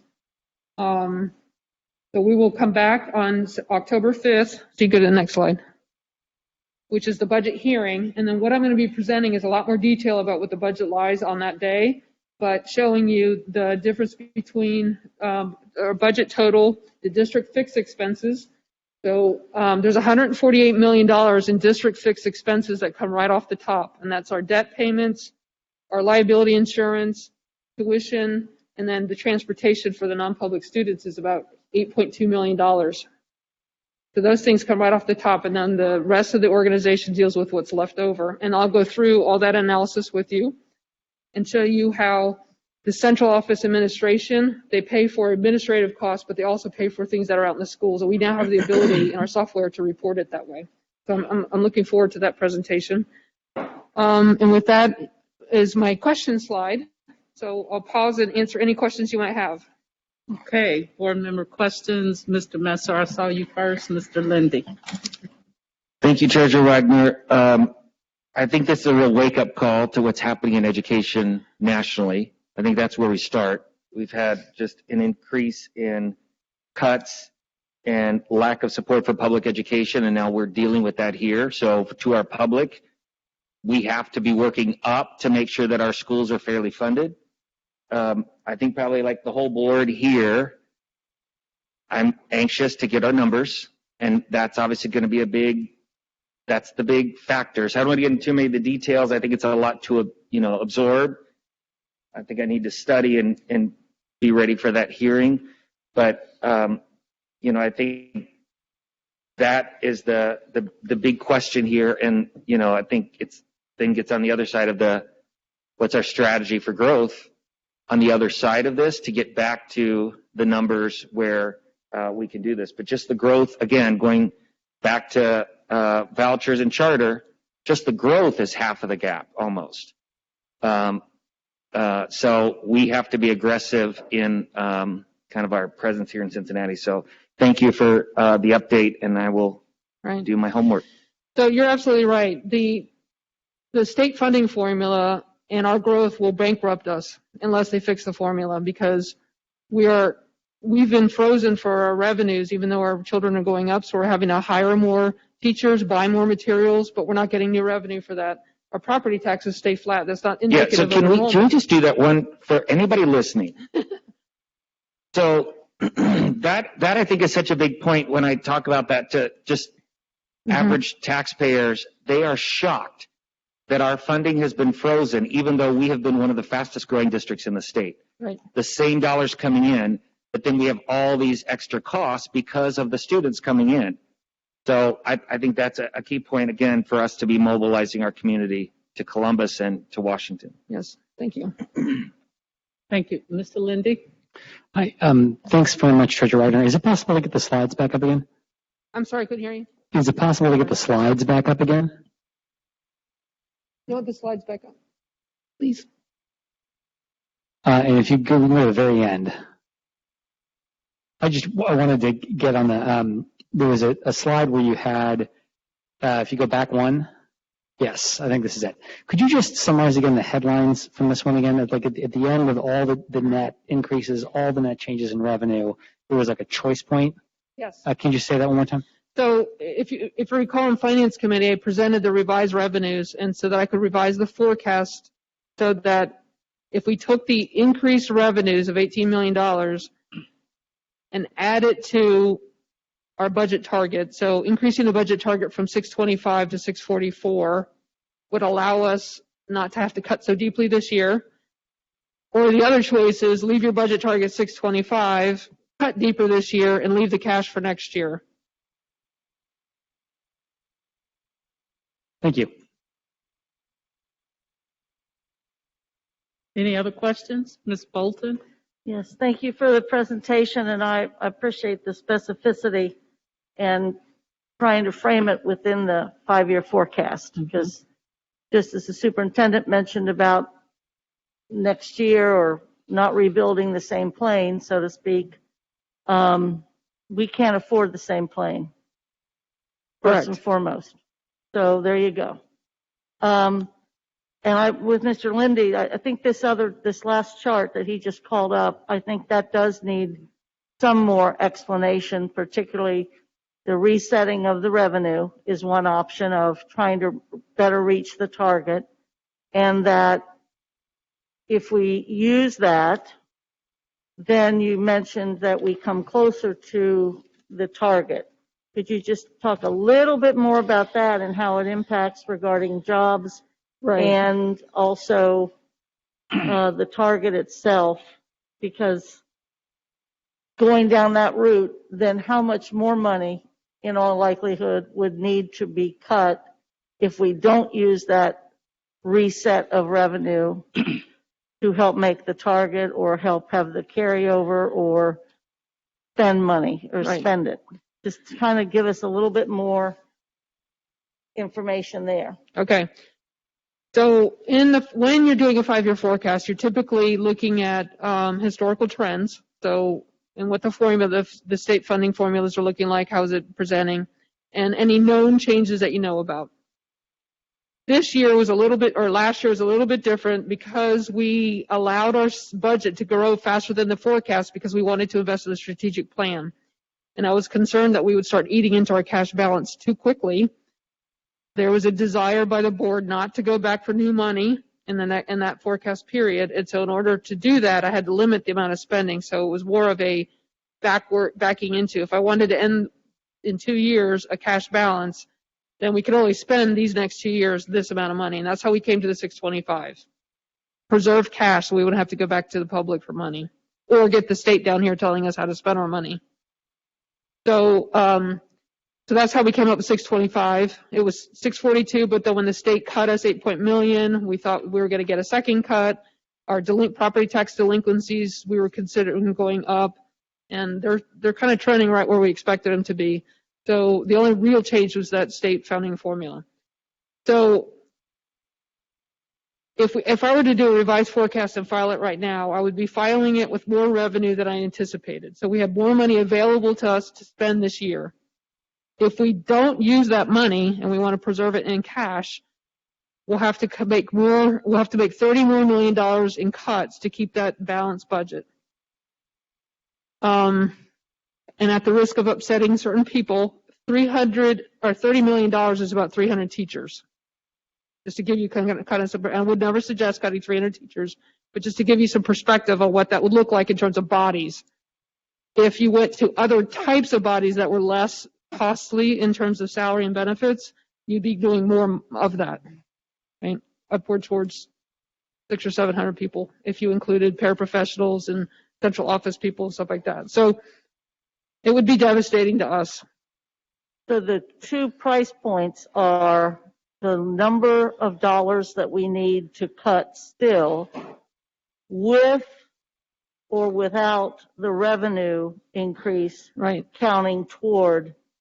If you leave the The target sum. at 625, we need to cut 30 million. If you use the money to increase the target to 644, we only have to cut 12 million. So the question is 30 versus 12. Correct. Thank you. Yes. Okay, Ms. Morosky. Thank you, President Jones, and thank you, Ms. Bolton. So to kind of like close the loop then on what Ms. Bolton was saying, if I'm hearing that correctly, that means that ultimately we're going to have to cut the rest of the 18 million at some point. We either maintain now and kick the can or pull the Band-Aid off. Is that correct? Well, we still have some work to do. So we still have to get through the enrollment staffing analysis to see if we need the staffing levels that we currently have budgeted. Okay. Not necessarily filled, but budgeted. Okay. So that's one issue. Two, I need to look at the difference in costing the change in Walnut Hills. So if the children aren't in the building, students aren't in the building, we won't be transporting them to that building, so that should incur a bigger savings there. And I don't know that we would need all the staff that are in the building. They may be repurposed somewhere else into a different use. So there's still opportunities to save money before we go down that path. But because decisions are happening today, it's hard to predict that in a budget until you actually make the decision. And if I may, so that makes sense to me, and that helps me make up my mind that I would rather increase the target by 18. But so in addition to that, then, and I think this is extremely important to think when we're making this decision, is that in a few weeks in November, there could be a big change that could impact us very positively. And if there's not a change, then it could be bad. But if there is a change, it could impact us very positively. So awesome. I appreciate it. Thank you. You're welcome. Thank you. Any other questions? Just two numbers, if I could. It's 30 or 13, depending how we use your reset of the revenue. Correct. Well, 12 now, but depending on rounding, because I'm talking millions, and when you add up dollars and cents, it comes up a little bit different. But yes, 30 or 12. I won't quote what was it? Speaker, somebody said a million here, a billion there, whatever. But yeah, 12 or 13 versus 30. Correct. Depending upon what we decide, how you all really decide to use the revenue reset. Thank you. Welcome. Okay, great. Any other questions or comments? Thank you for the very thorough presentation. Okay, and if my board colleagues don't object, I want to move ahead and do hearing of the public and then come back to kudos and retirements, if that's okay. Okay. All right. So we are at the item on our agenda for hearing the public. The board prides itself on being as transparent and open as possible, consistent with the state's direction to minimize public gatherings. We are convening this video conference call to include opportunity for public comment. Here are the specific instructions for participation and hearing of the public. Members of the public who wish to speak during the board meeting should have sent their request in the first 10 minutes of the meeting. Treasurer Wagner will be our timekeeper. Once the request has been granted by Mr. Hoying, you will receive a notice on your screen. Click yes to go interactive. If you do not want your video active, please disable the video camera icon. After speaking, you will briefly see the welcome screen again as you transition back to the live stream meeting. Each speaker will have 2 minutes to speak. When the buzzer goes off, your 2 minutes are up. Please refrain from discussing any personnel items We ask that your public commentary be respectful of all those listening in. Thank you.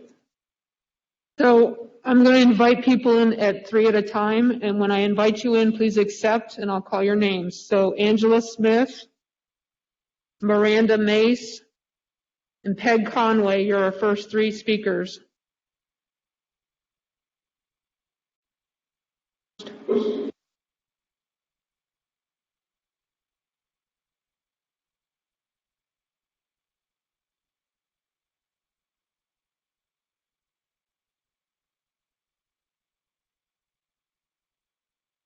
Let's go to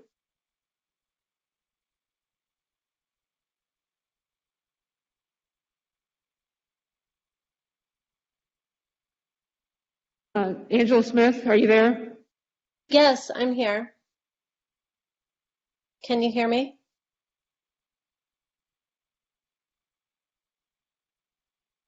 Can you hear me? Yes, we can hear you. Oh, okay. So I wanted to just thank you. I am a parent of 1 child at Walnut Hills and 3 graduates from Walnut Hills and a longtime CPS volunteer. I wanted to thank you so much for your work on the transition to the 1-2-2 model for all students.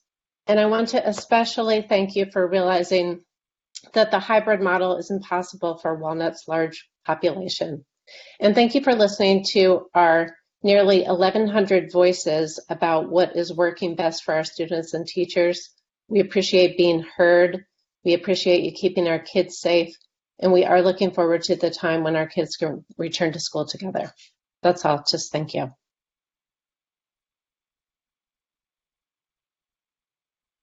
Peg Conway, you're up next. Okay, can you hear me? Can you hear me? We can hear you. Okay, thank you. I have come to address you this evening on behalf of the LSDMC chairs at the CPS Montessori Elementary Schools. I am the LSDMC chair at Pleasant Ridge Montessori. We acknowledge the district's monumental task of adapting to the pandemic, and we have come together to advocate for the needs of Montessori elementary students during this process. The Montessori elementary schools have some of the highest enrollments in the district, and those families are choosing CPS over other districts and private schools because they believe in the strength of the public education Montessori curriculum provided. And as such, Montessori is one of the most highly touted and publicized programs offered by CPS. Given this significance, recent decisions have shown a startling disregard for Montessori philosophy and pedagogy. A phase-in of kindergarten through 2nd grade students without regard to the Montessori classrooms that include 3rd graders may seem minor, but it's really significant in creating the Montessori experience. Resolving this matter costs our administrators a lot of extra time.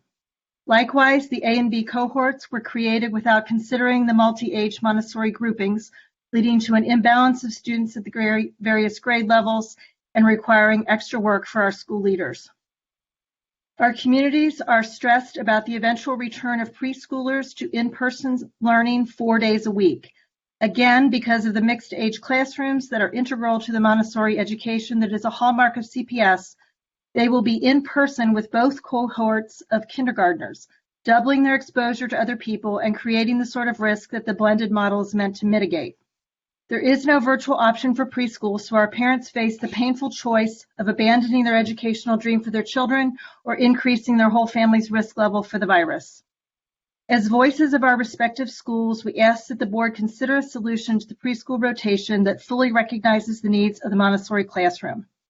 The greater solution to this and any other issues that arise is a more direct collaboration between ourselves and the district.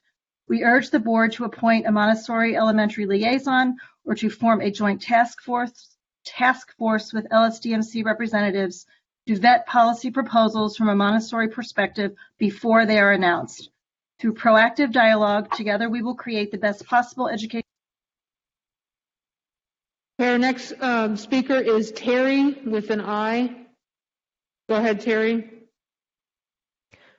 Good afternoon, everyone. I wanted to thank you, first of all, Superintendent Mitchell, for changing the changes that were going to be made at CDA. I am a teacher at Cincinnati Digital Academy. I have an education specialist degree in e-learning, and we have a gym in Cincinnati Digital Academy, and we want to help it make it grow. We want it to be the gem of CPS. We ask that you work with us, that you include us in the conversation. I do not envy the spot that any of you are in, board members, superintendent, and the members of the management team. This is an unusual time. I know it's crazy. I know you've been blasted from all sides. I just ask that you respect the experience that you have in the teachers at the Cincinnati Digital Academy and the commitment we have to help our students succeed.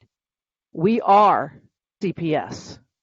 I am CPS, and I am a taxpayer as well. So I want the best for all of us. Superintendent Mitchell, I am Teresa Wessel, the one who has emailed you a couple times. I cannot imagine the pressure you are under. I appreciate you standing strong, and I appreciate everyone's time in listening to me. Please, please lean on the experience of the teachers at the Cincinnati Digital Academy, and please do not change our name.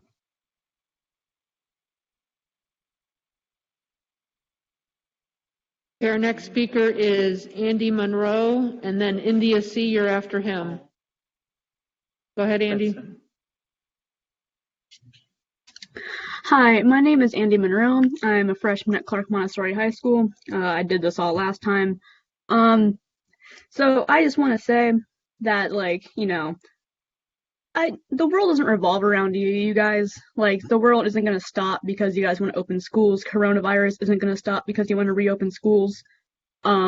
Recently, my mother informed me that my little brother's dad was at work and was around someone who tested positive for COVID-19, and I found this out last night after I had already been in school. So what I'm trying to say is, if we had reopened schools and we were going to school on Tuesday, my little brother and I would have been around a bunch of my classmates and other people, and his father tested positive for COVID-19. And I just want to add, and how many people would I have infected? Like, there's no way to know. And there is no reason that we should be taking this chance right now. And honestly, it is disgusting what you guys are doing.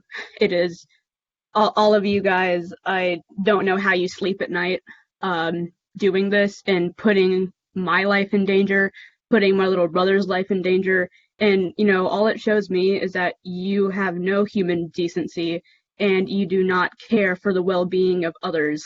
And before I go, I would also like to say that Ryan Messer should wear his mask correctly. So, thank you. I don't know. India C., you're next.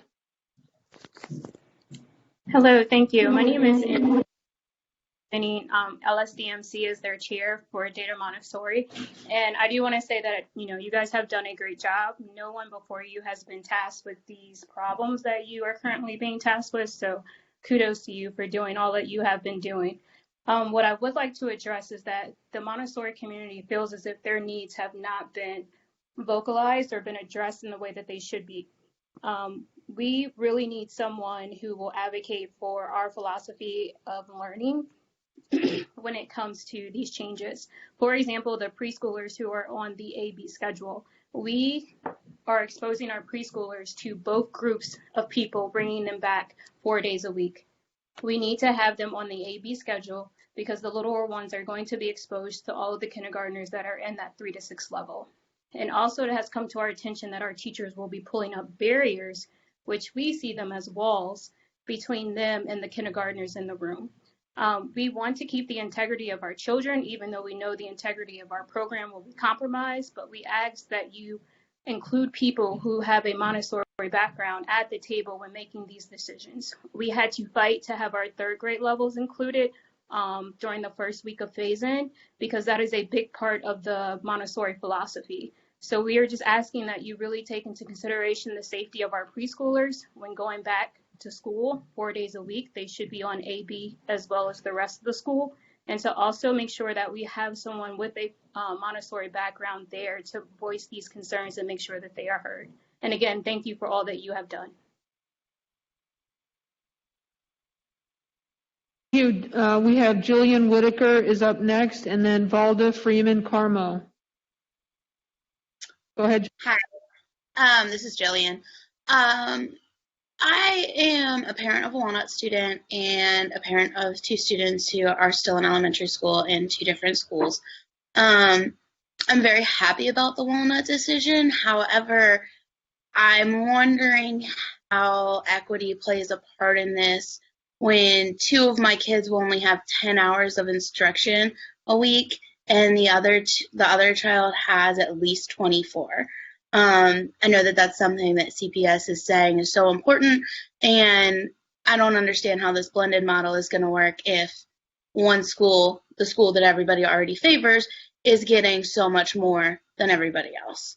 The survey said that 46% of the parents are interested in doing virtual and homeschool, and 60% of the teachers are uncomfortable coming back to school.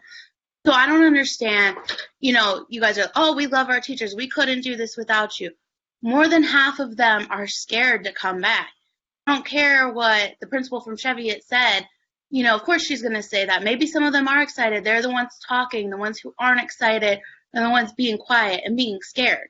I don't understand how, saying we'll have to wait and see what happens is an option, because if we have to send our kids into school and wait and see what happens, it's going to be too late if we don't have, if we have to wait to see if we can keep our kids in their homeschool virtually. And the other thing, and I've sent a couple emails about this, we need to continue talking about having the police in the schools. And I want assurance that if they continue to be there, that they will be masked and masked appropriately, since they're not covered under the state mandate. That's, a big chunk of money that maybe we don't necessarily need to keep funneling our dollars into. So thank you for your time. Thank you. Valda Freeman Carmo, you're up, and Sonia Anderson, you're next. Hi, thank you for the opportunity to speak. I appreciate all the work. I know these are really hard decisions. I have a couple questions. One, I'm not understanding why we can't get the streaming thing done either, especially when there's money available at the state level to increase the bandwidth. And second, are the children that are on the 122 plan, are the teachers going to repeat the instruction?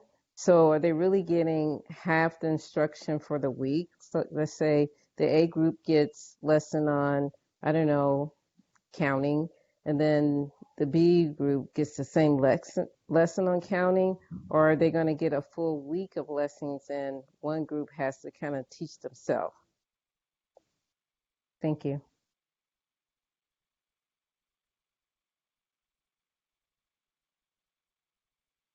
You're at next.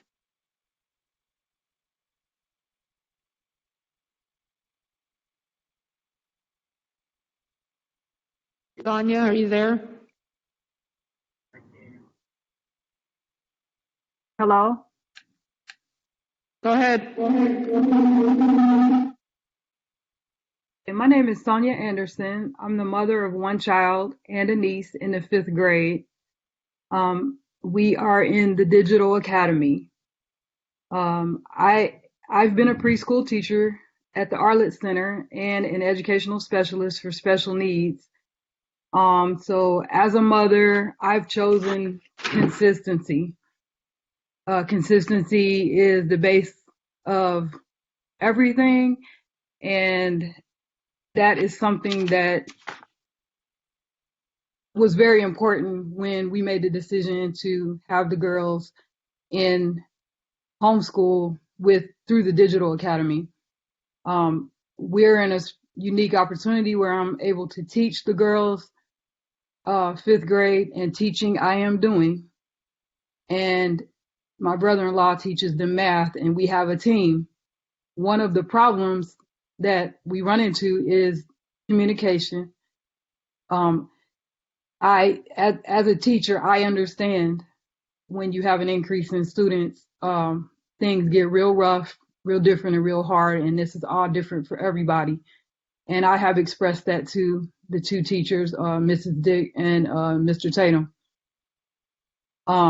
So I applaud y'all for everything you're doing. I know it's not easy. At the same time, the rumor about Edgenuity being phased out was really scary, and it made me angry, honestly.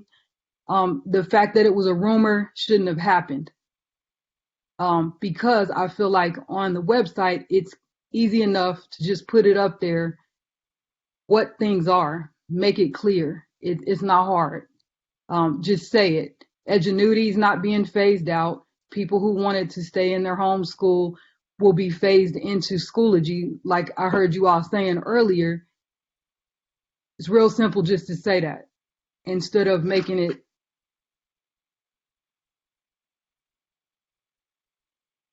Thank you. Mandy Carroll, you're next, and then Kristen Copeland, you're next after her. Okay, hi. I hope you can hear me. Yes? So, all right. So I've got like two things. Okay, so one, my number one thing is about the metro buses transporting our children. I've asked this many times, and no one has been able to give me a straight answer as to whether or not these metro buses are dedicated to just our students.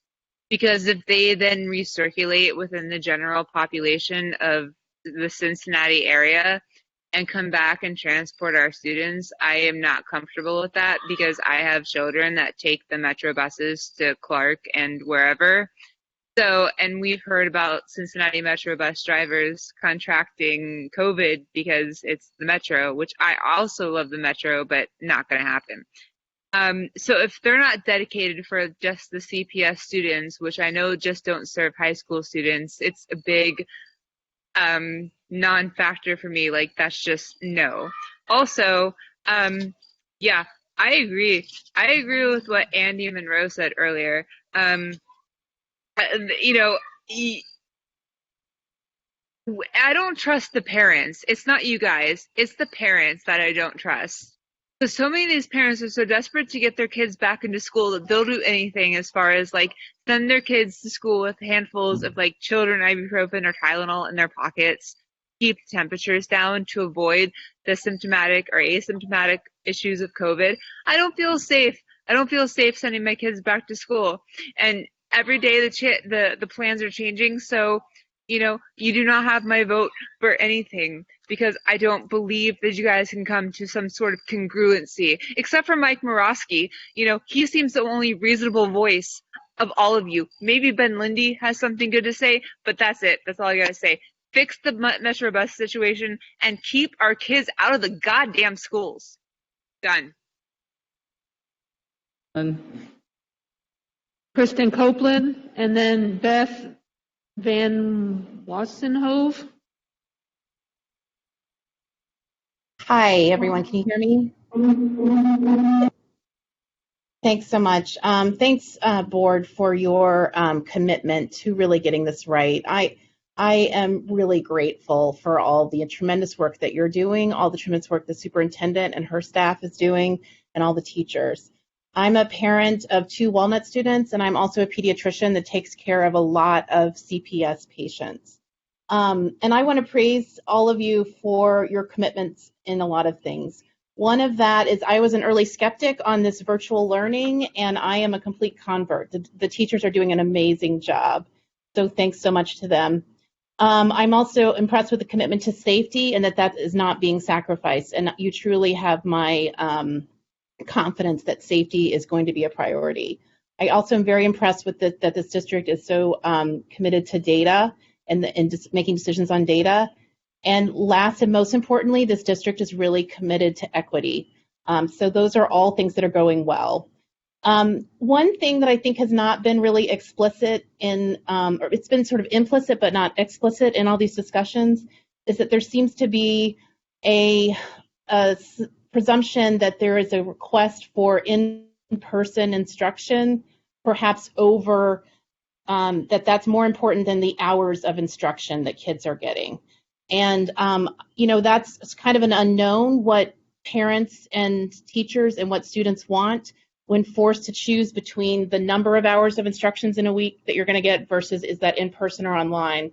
It remains unknown. And I would encourage the district to engage in a survey technique that allows you to get an accurate assessment of that.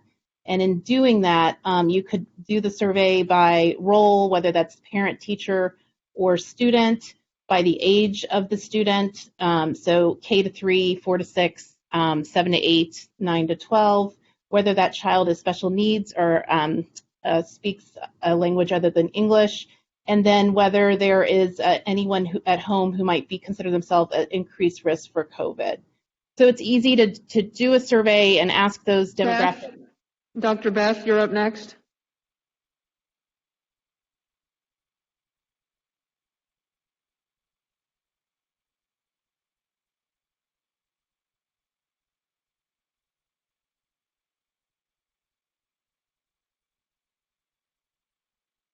Signed up and I invited them in. If you still want to speak, you need to accept your invitations now before we close out the hearing of the public.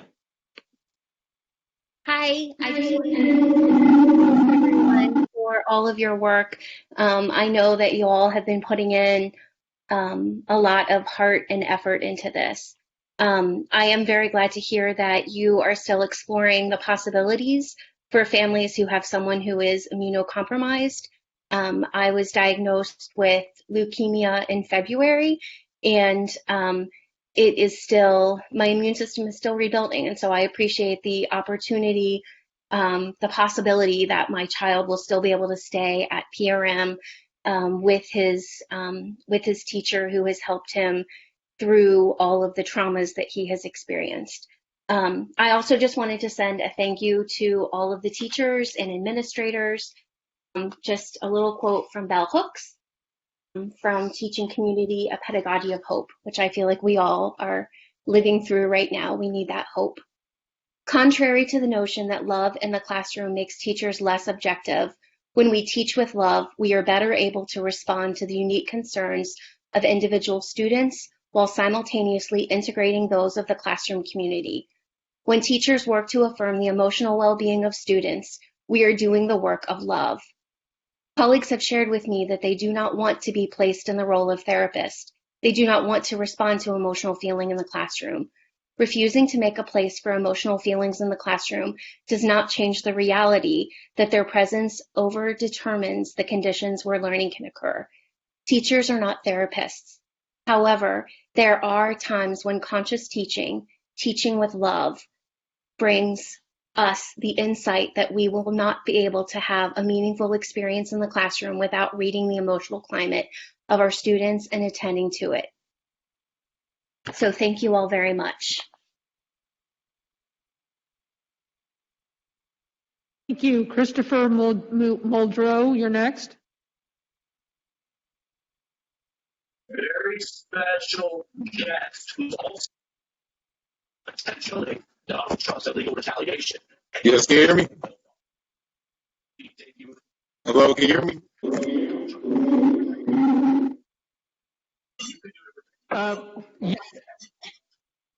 All right. I'd just like to thank you guys for what you're doing. I know you have a very difficult job. I know it's going to be people happy if you open, unhappy if you don't. Either way, people aren't going to be happy. One thing I'm disappointed in, though, is that we still haven't completed map testing at my school. Today is the last day of September.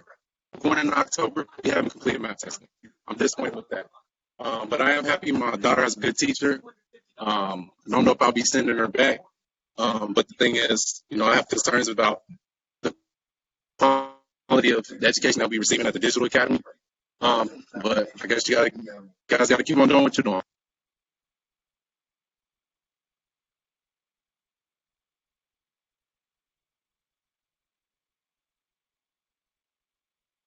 Our next speaker is initial JM.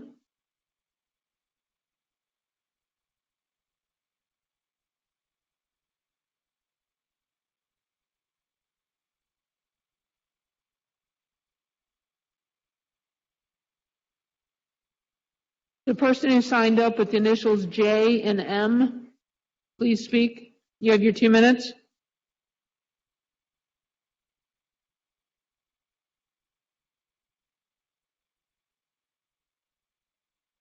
Evening is Ms. Sellers. Hi, Julie. Hello, how are you? Can you hear me okay? Turn that off. I just wanted to say that I am glad that Walnut will be able to remain in remote learning, and I honestly do not believe that there were any other options or any other choices that the district could have adopted in order for that number of students to have education. I do not think that the 1 day a week would have been sufficient. But I do think that you do need to keep options for parents at other schools with distance learning, that all schools should be considered. There are many families who would prefer to remain in distance learning. And one of the questions that we had is if those families are unable to return in person next week, how will their attendance be marked, and how will they be able to continue with their learning until the district determines if there will be school-based distance learning? There is just a short time for this decision to be made, and I think that teachers and families it's important for them to have enough information as they're making important decisions for their families. Currently, the Cincinnati Digital Academy is extremely over capacity. I'm not sure if the budget this evening for the $2.2 million was what the holdup was for them to properly staff, but there are some teachers many of the teachers have hundreds of students per day, and there's even one teacher who is expected to service over 1,000 students per day. Some of the special ed classrooms are 3, 4, 5, 6, 7 times what their capacity should be for a caseload. And so someone really needs to focus on what is going on with the attendance and the enrollment at the Cincinnati Digital Academy. I hope that this can be corrected soon, because it's really not fair to the teachers who are there that they are expected to make all of these changes. I would really like for some board members to actually go and tour Cincinnati Digital Academy, and maybe somebody from the district could also visit to see how their program is set up and how it is working, and to understand how the Digital Academy was initially started, and the types of students that they were bringing into the program and how that's been working.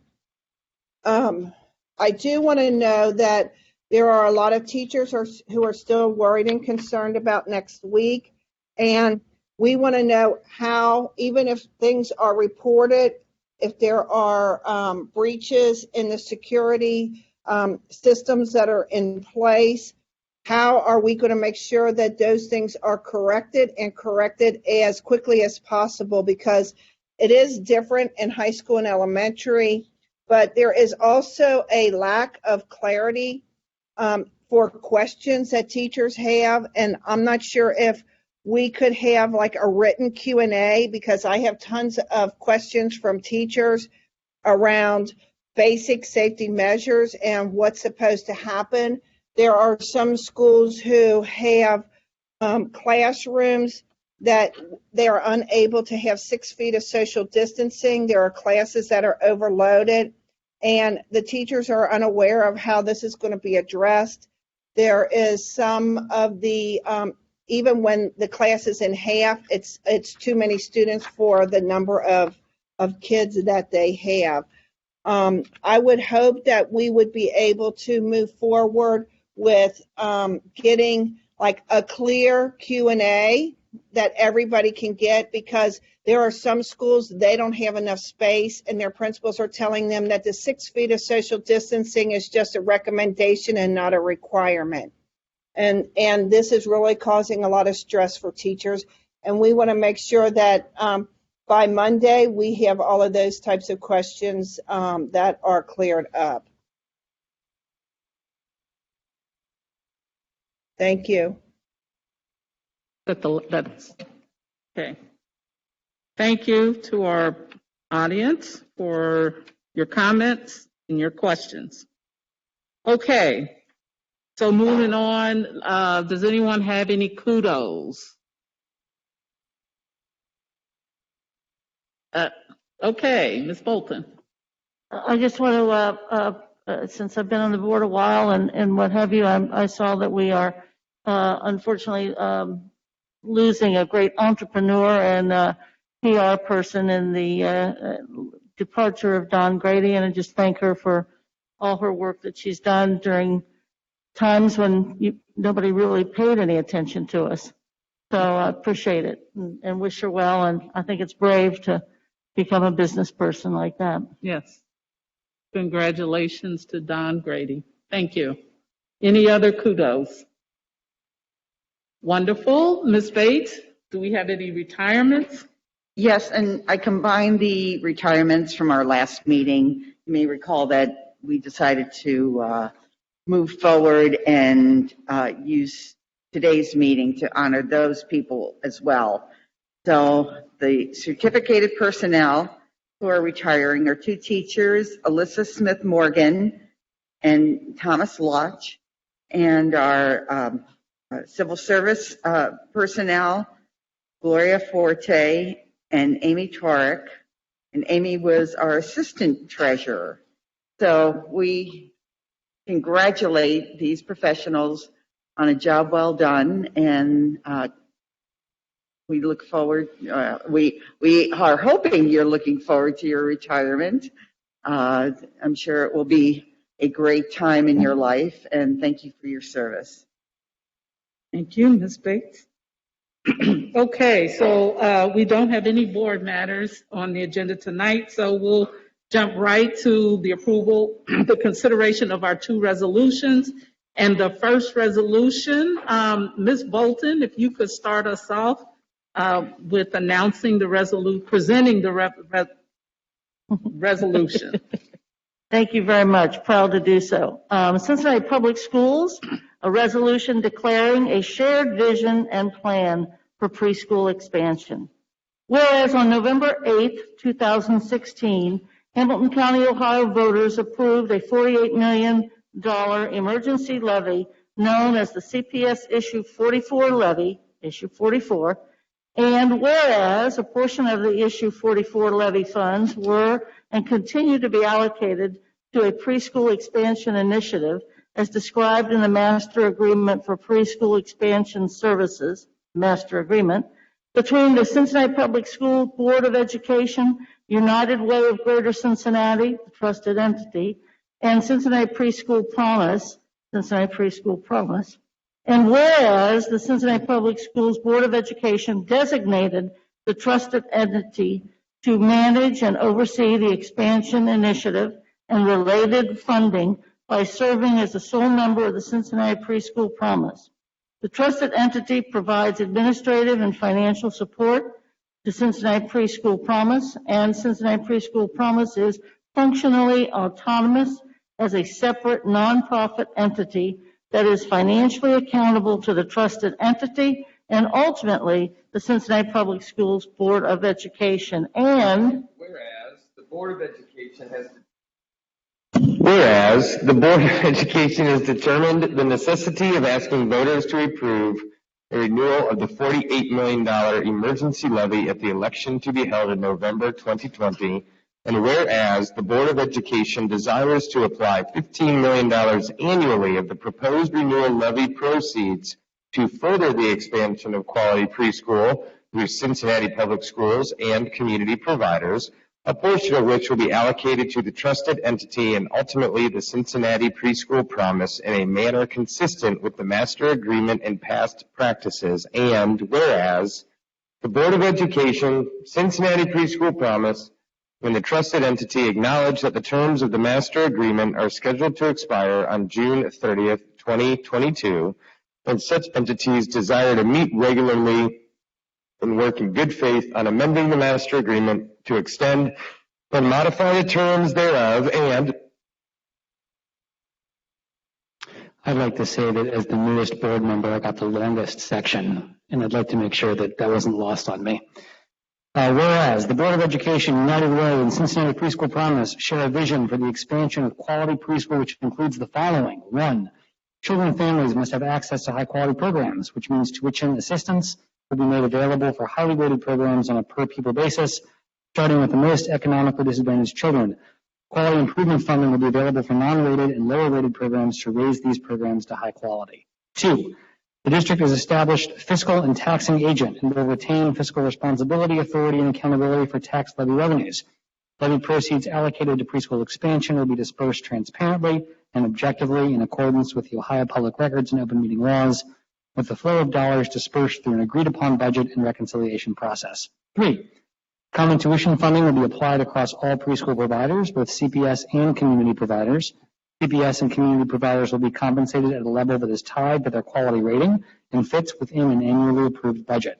4, to maximize the number of children who benefit from preschool and to preserve resource for the quality improvement, the board and all participating community providers will continue to pursue all private and public funding resources, such as Title I and ODE ECE funds, with levy proceeds allocated on a last dollar funding basis, starting with the most economically disadvantaged children. Levy proceeds should not take the place of existing funding. And 5, quality is critical for preschool to be impactful. Ensuring a quality preschool experience for children requires providing full-time teachers, good salaries, whether they are in a community or public educational setting. Preschool funding should ensure competitive wages for full-time teachers with comparable credentials, with a rate of at least $15 an hour for full-time instructors with 4-year degrees. This will ensure that participating preschool programs can hire and retain good teachers and provide quality. And whereas a workforce development council was established by the CPS Board of Education to ensure, without duplication of existing functions, that all preschool providers maintain applicable professional employment standards, livable wages with wage parity, and curriculum assignments to state learning standards, and it will monitor and report contract non-compliance to the trusted entity and ultimately the CPS board. And whereas Cincinnati Preschool Promise Forward has provided critical support and guidance during the creation and ongoing operations of Cincinnati Preschool Promise and will continue to do so through appointed members to Cincinnati Preschool Promise Board of Managers. And whereas all contracts and funds dispersed for preschool expansion shall comply with board policies, including Board Policy 2255, Equity and Excellence in Education, Board Policy 6450, Equal and Fair Opportunity and Contract Employment and Business Opportunities, and Board Policy 6320.03, Local Business Enterprise Initiative. Now therefore, be it resolved that this trusted entity will continue to serve as the sole member of Cincinnati Preschool Promise and shall continue to provide administrative, financial, and other assistance to Cincinnati Preschool Promise, consistent with past practices. The trusted entity will continue to be fully accountable to the CPS Board of Education and thereby to the taxpayers. Now therefore be it resolved that the Cincinnati Preschool Promise will continue to be functionally autonomous as a separate nonprofit entity. Cincinnati Preschool Promise will be financially accountable to the trusted entity and ultimately the CPS Board of Education, but will have the power and discretion to allocate received funding in a manner that Cincinnati Preschool Promises reasonably determines is necessary to best advance the preschool expansion initiative. Subject to such functional autonomy, the CPS Board of Education, the Cincinnati Preschool Promise, and the trusted entity shall continue to comply with the terms of the master agreement as amended from time to time. Now therefore be it resolved that the CPS Board of Education, Cincinnati Preschool Promise, and the trusted entity hereby agree to schedule and attend regular meetings to discuss desired amendments to and an extension of the terms of the master agreement. The parties agree to work towards such amendments and an extension in good faith. Notwithstanding the expiration of the current master agreement, the terms of the master agreement shall apply to all past and new levy funds in a manner consistent with the past practices until the terms thereof are extended by mutual agreement. Now, therefore, be it resolved that the Board of Education of the Cincinnati Public Schools directs the administration to take all necessary steps for the implementation of this shared vision and plan for preschool expansion. On behalf of the board, I submit this resolution for action. So we need a second.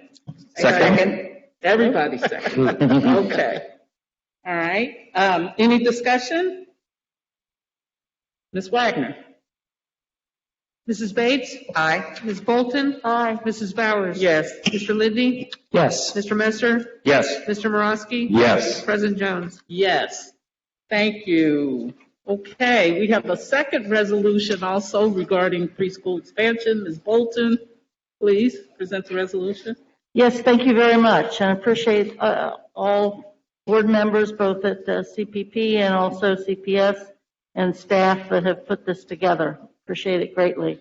Cincinnati Public Schools joint resolution with Cincinnati Preschool Promise regarding unspent preschool expansion funds. And I'll just read the first paragraph. Is that okay? Yes.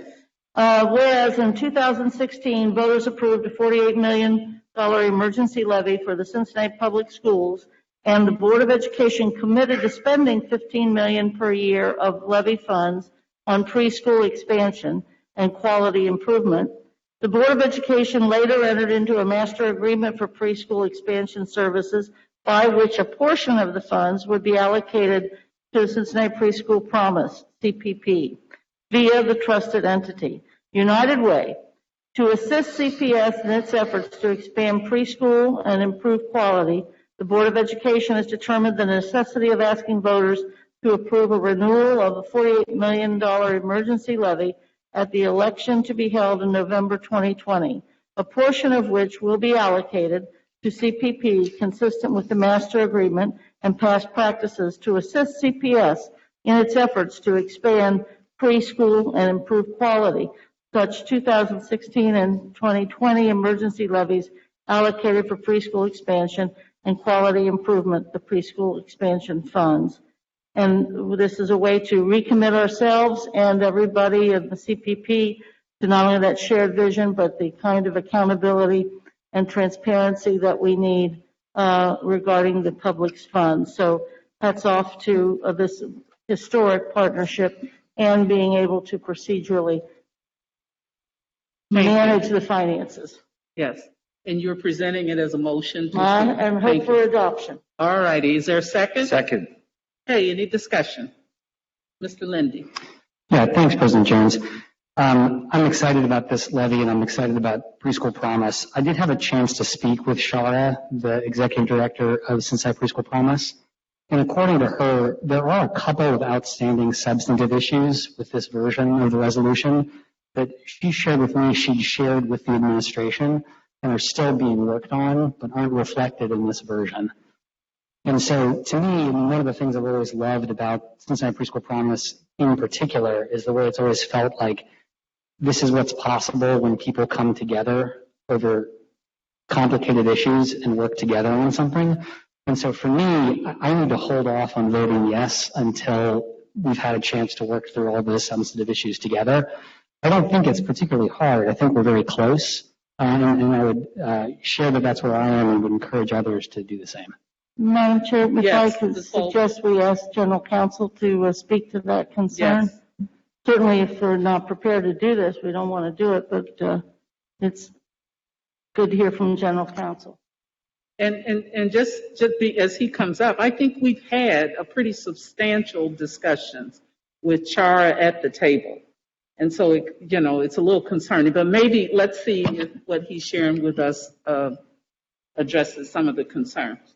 I'm not aware of additional concerns related to the. So I'll just, I don't want to jump in, President Jones, when you're ready. Go ahead. I sent exactly the version of the resolution to her that was in the email that came out from the board office. And she confirmed for me that with that specific version, there are still, she didn't specify what they were, but there are a few outstanding issues. I think my question is this timely tonight? Like, I don't think it would be hard to just double, triple check. And if everything is great. But if it's not, it feels important to cross the T's and dot the I's. No objection from the administration. Yeah. I'm not aware of any requests to change at all, so. Yeah. Okay, we were speaking not that long ago, and so I think that hopefully this is super minor. We have another board meeting coming up on Monday. Vote on it then. That would be my preference. There's a person that presented the motion. I'm sorry, go ahead. The person that presented the motion. I don't know what avenues of communication we've met. I mean, I'm willing to withdraw it if the board wants us to withdraw it, but I'm concerned as to who's negotiating with whom and what channels of communication. And those two boards have met, and we even had Father Graham identify that the way we explained it as to the relationship, I felt that we'd moved on, and I thought we had committed to voting tonight so that he would then have a date that they could vote. So I certainly withhold it if need be, but it's general counsel's negotiating on our behalf. Okay. Mr. Morosky. I guess just a couple things. So just to be clear, Mr. Hoying, you don't know of anything wrong with the current version. It hasn't, and it looks like Superintendent Ms. Wagner either.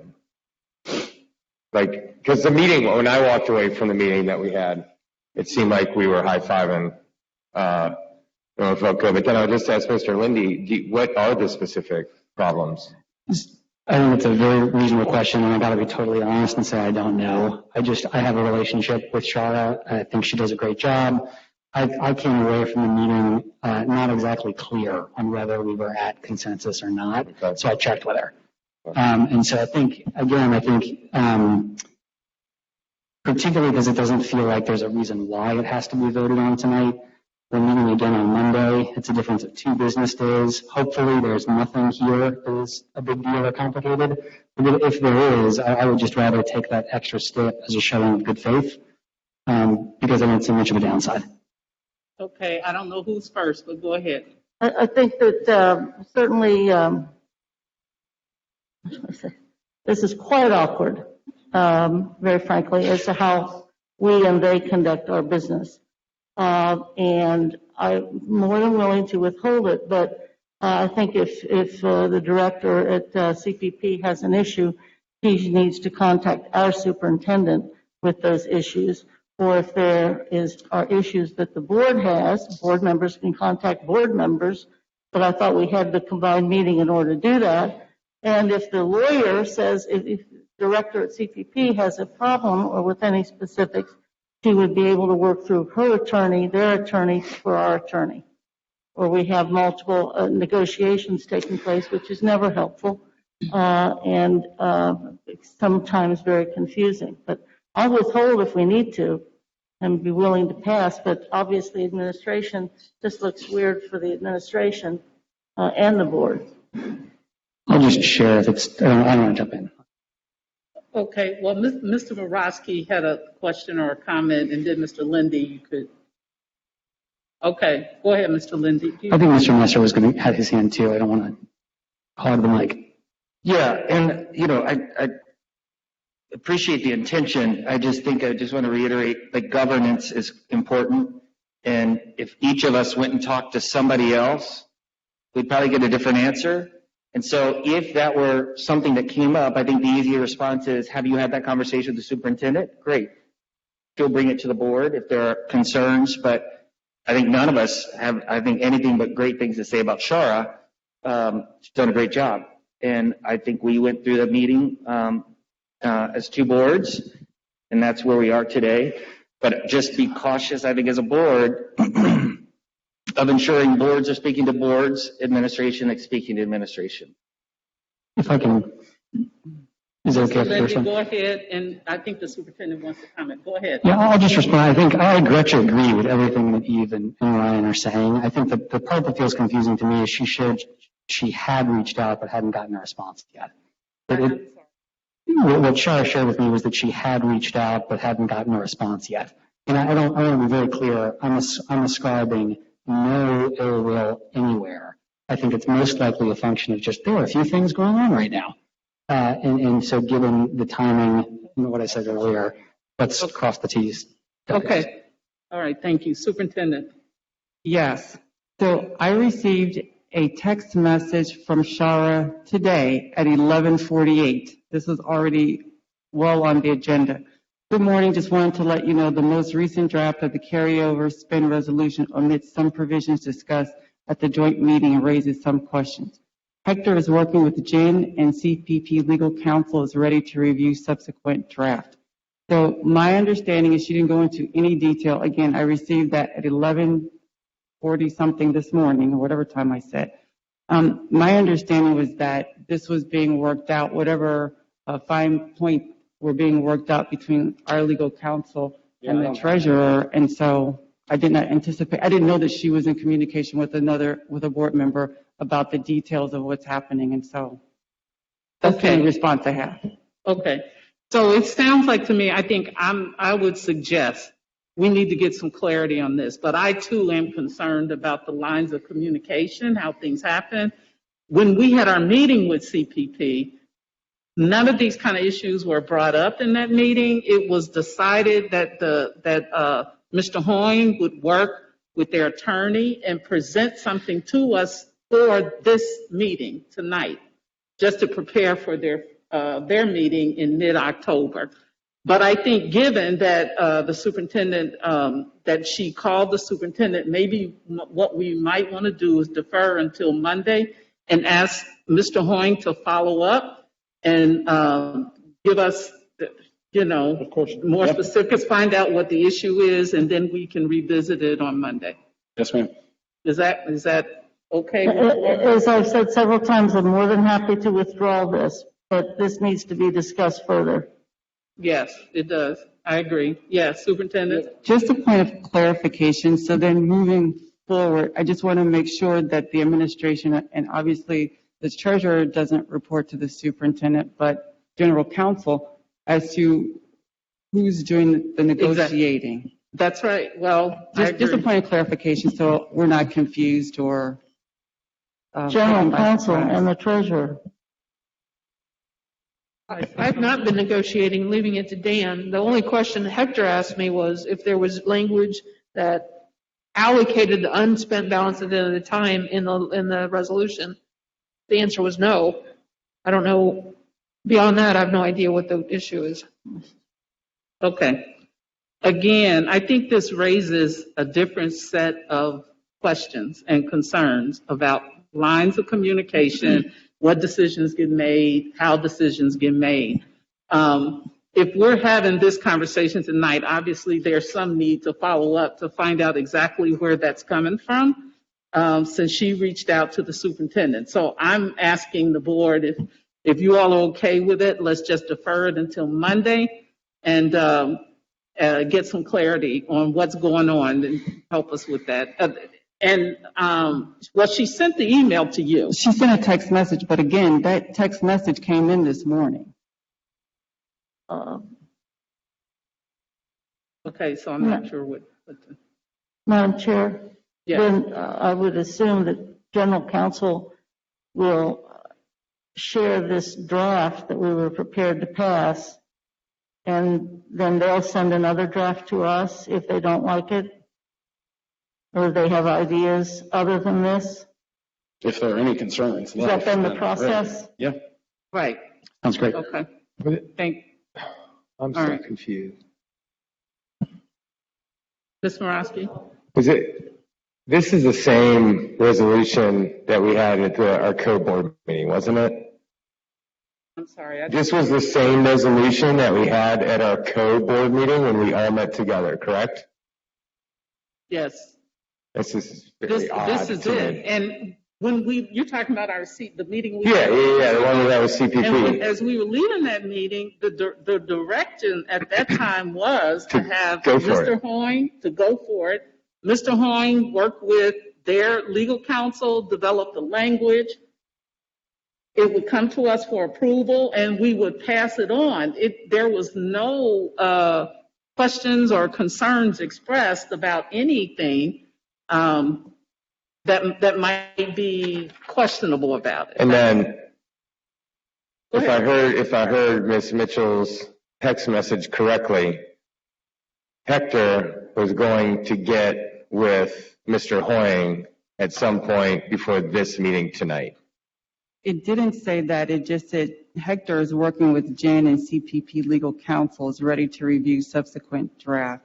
I will just say that it's my understanding that Ms. Jackson did not reach out to any of our board members regarding this. So I just wanted to make that clear for her.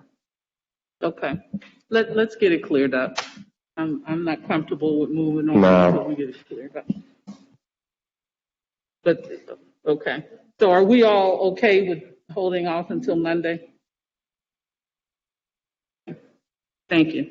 So, ma'am. Yes. Ms. President, are you withdrawing the resolution? I withdrew it based upon the conversation. I do want, though, if there is further drafts, the board needs to see the draft, so we might be able to react to the draft before we sit down on Monday's meeting and have to pass it. Because what we were ready to pass had at least a majority, I think, of the board ready to move on based upon the combined meeting. So that'd be great. Okay. Thank you. All right. So we'll withdraw that resolution. Okay, let's move on. Superintendent, your report. Yes, I have a very happy report. Good. Very excited to be able to highlight for the board. Evanston Academy, one of our neighborhood schools, has been awarded the National Blue Ribbon Award. And the principal, Stacy Hill Simmons, will be here on Monday making a presentation as to how that school was able to meet that distinction. Evanston is among 367 schools nationwide.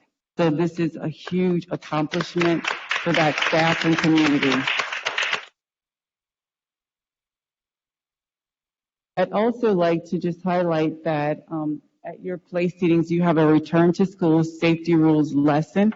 And I'm going to ask Assistant Superintendent Susan Bunty to come. She's going to give a short presentation about what we are doing further with our students to make sure that they are ready to return to school next week. Good evening. So I want to say thank you to our Positive School Culture and Safety team. They developed a return to school presentation and lesson plan that provides explicit instruction on routines and procedures for students when they come back to school. Every teacher will present this to their students prior to the return. It's based on our COVID student guide, which you may remember was developed from the 31 CDC recommendations. That COVID guide has been translated into 4 languages, so French, Spanish, Arabic, and now Nepali. On the next slide, you also may remember that we have a video for student safe return. This was also part of the lesson plan that was shown to all of our students, so they had a visual representation of what school would look like. On the next slide, you can see a mnemonic device was created for students to help them remember all of the new rules and procedures to follow as they return back to school. On the next slide, you can see, as you may remember, this seems like a long time ago when we were talking about this, but back in May and June, when we were working on our student support guide, we embedded some of the practices into our code of conduct. Please know that the emphasis will be on teaching and reteaching of behaviors. We want our students to be aware that they are part of a larger community But if there is a blatant disregard of those procedures, we have specific language in our code of conduct. And on the next slide, finally, it is really important as we return to school that students in this world in which we find ourselves right now, there's a lot of reason for kids to feel anxious, confused, and scared. So upon our return to school, our students are being taught that they can reach out to their teacher, and their teacher in turn can help guide them to support personnel within the building where they can find that assistance from their school psychologist, school social worker, and/or mental health professional. Thank you. Thank you, Assistant Superintendent Bonte. The only other thing that I would like to say about the superintendent's recommendations, you may have noticed on pages 2, 3, 13, and 14, there are appointments that are being made as we've talked about the budget earlier. You might say, well, why are they making appointments? There are critical staff that we have to have in place and be able to replace in order for our schools to function. So you'll see that we have some paraprofessionals who are being replaced, as well as security assistants, school community coordinators, and then there are a couple other under-certificated personnel. But again, that's in order for us to be able to run our building safely starting next week. And that's my total report. Thank you. Thank you. Do board members have questions or comments about the superintendent's report? I just have a comment. Yes, President Ms. Jones. I love all of this, Superintendent Monty. I've shared that video with several people. I think I asked Krista to send it to me because I couldn't find it on the website, and I've just been shooting it to people, and they said that they didn't know about the video, where to get it, the people that I was speaking to. So I like all of this. Is great. This is great. This is going to relieve a lot of anxiety, hopefully, or put vision. I'm a visual person, so I've seen things helps me to process better. And I know that some of our learners are like that. So, and families, I think this helps to give some content to what to expect to help decrease. So I like all of this, especially around the socio-emotional support. Thank you. Thank you. Any other questions or comments? Okay, do I have a motion to approve the revised recommendations of the superintendent? So moved. Second? Second. Okay, any discussion? Ms. Wagner, please call the roll.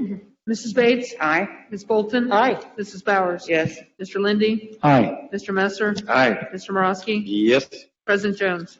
Recuse me from item I, and yes on the rest of the report. Thank you. Do I have a motion to approve the treasurer's report? So moved. Is there a second? Second. Any discussion? Okay, Ms. Wagner, please call the report. Mrs. Bates? Aye. Ms. Bolton? Aye. Mrs. Bowers? Aye. Mr. Lindy? Aye. Mr. Messer? Aye. Mr. Morosky? Yes. President Jones? Yes. Thank you. Any inquiries and updates? Just a brief reminder to check your emails. A reminder of the board work session next Saturday that we're trying to formulate an agenda, so please check your email. Thanks. Ms. Bolton and then Mr. Lindy. Yes, I have an inquiry, I think, regarding the transportation implementation, and perhaps 2 questions. That apparently there are some of our high schools that are being transported by yellow bus, not by Metro. And I was wondering if there's an explanation, or which we've talked about that before, and it has such a stigma, I think, for high school kids. There must be a good reason for it. The other piece is I'm very concerned as to the smart cards or the bus cards that our high schoolers get and need. And I didn't know if you're going to be on the yellow bus, are you still going to get your Metro bus card, which many of our teenagers get to work or to get home from extracurricular. And then the third one, part of that same issue is, do the schools pay for those bus cards out of their budget, or is it part of transportation's budget? The only schools I've heard of so far, Hughes and Woodward, But that would make sense. That's sort of the central corridor. Maybe it's about routing or routing or what have you. So I just those are my inquiries.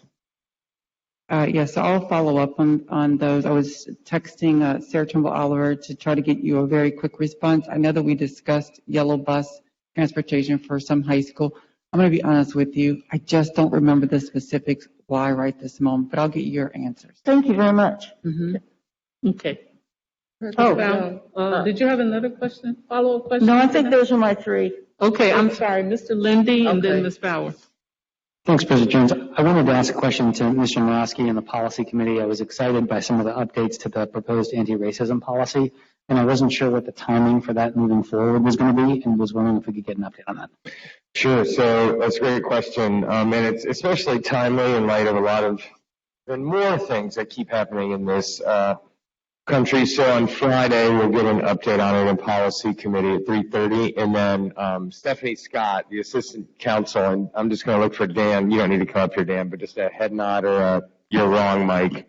I believe the next draft that's going to incorporate the task force and survey will not be this Friday, but will be next month. At which time, when that revised version, because it's been about 6 months, it's been a super robust engagement process, which has impressed the heck out of me. Next month, when we get the revised version, we'll bring it here for everybody to look at. Now, I can of course always bring one on board matters before then, is fine. But if it was going to let her do her work, get the feedback, and then bring it after we got the next drafts. Thanks very much. That's great. But I can bring it, but if the board wants it before then, we can bring it then. It hasn't changed though since the last time. Okay, Ms. Bowers was next. Thank you. Yes, Board Member Bolton, I wanted to give you some information. I had an inquiry from some community members about specific school changing from a yellow bus for 7th and 8th grade to Metro. And the families were saying they were not happy with the 8th grader riding the Metro as they had in the past historically have rode yellow. I had reached out to Mr. Lauren Johnson, and what he explained was that there are the school are making individual choices about 7th through 12th grade. Most of the 7-12 schools are Metro. But the SCPA had 7th and 8th grade that rode yellow, and then high school rode Metro. Up until this year, the school itself made a decision, he said, to ride, for the 7th and 8th grade to ride Metro. Then there was another issue about SCPA not having an extra Metro. They rode regular Metro buses. They didn't have the full Metro buses. But he said there are some K-12 schools that still have a mixture of yellow and Metro. And 412 school, I want to say it's Spencer, that has a mixture of elementary and Metro. That was his response to me a couple days ago. Just for insight, and I don't know if they're just all riding Metro. He said a mixture, so I'm thinking high school rides Metro and K-8 at some K-12 schools ride yellow. Did you have a question, Ms. Bolton? Mine is just the two that I know of are Hughes and Woodward, and it's 7-12. Right. They're 7-12, and I just, again, I'm interested about the bus cards too for kids' employment, and yeah, I think we've had some good transportation reports in both health and safety and finance, and this didn't come up. So I'm just trying to see what the superintendent can do. But yeah, that mixture, like Euler or SCPA, I think that makes sense. Right. That makes sense. I'm just interested to make sure that all of our teenagers have the same opportunities. Any other questions or comments? Any other inquiries, updates? Yes. I was just going to suggest to Mr. Morosky, we talked briefly a couple times before that before something necessarily is drafted, it might be more beneficial, again, and we certainly trust the professionals to get the initial draft done rather than us, but it might be interesting to hear the feedback before we see the draft, because then it becomes, well, we don't like the draft or we don't like what the community, it'd just be great that might be a nice step, if that would work for you all. Yeah, absolutely. I mean, I can put that on board matters on Monday. That'd be great. If it's not already cut, and that's super easy to do. And then that feedback, to your point, I think it's a really good advice. I appreciate it, because then that feedback is going to be instructive for ultimately that new draft that incorporates everyone else. So I'll shoot an email to Phyllis. Thank you. Yeah. Yes. Great. Any other inquiries and updates? Okay, assignments. Okay. Well, there no other business. Declare the meeting adjourned.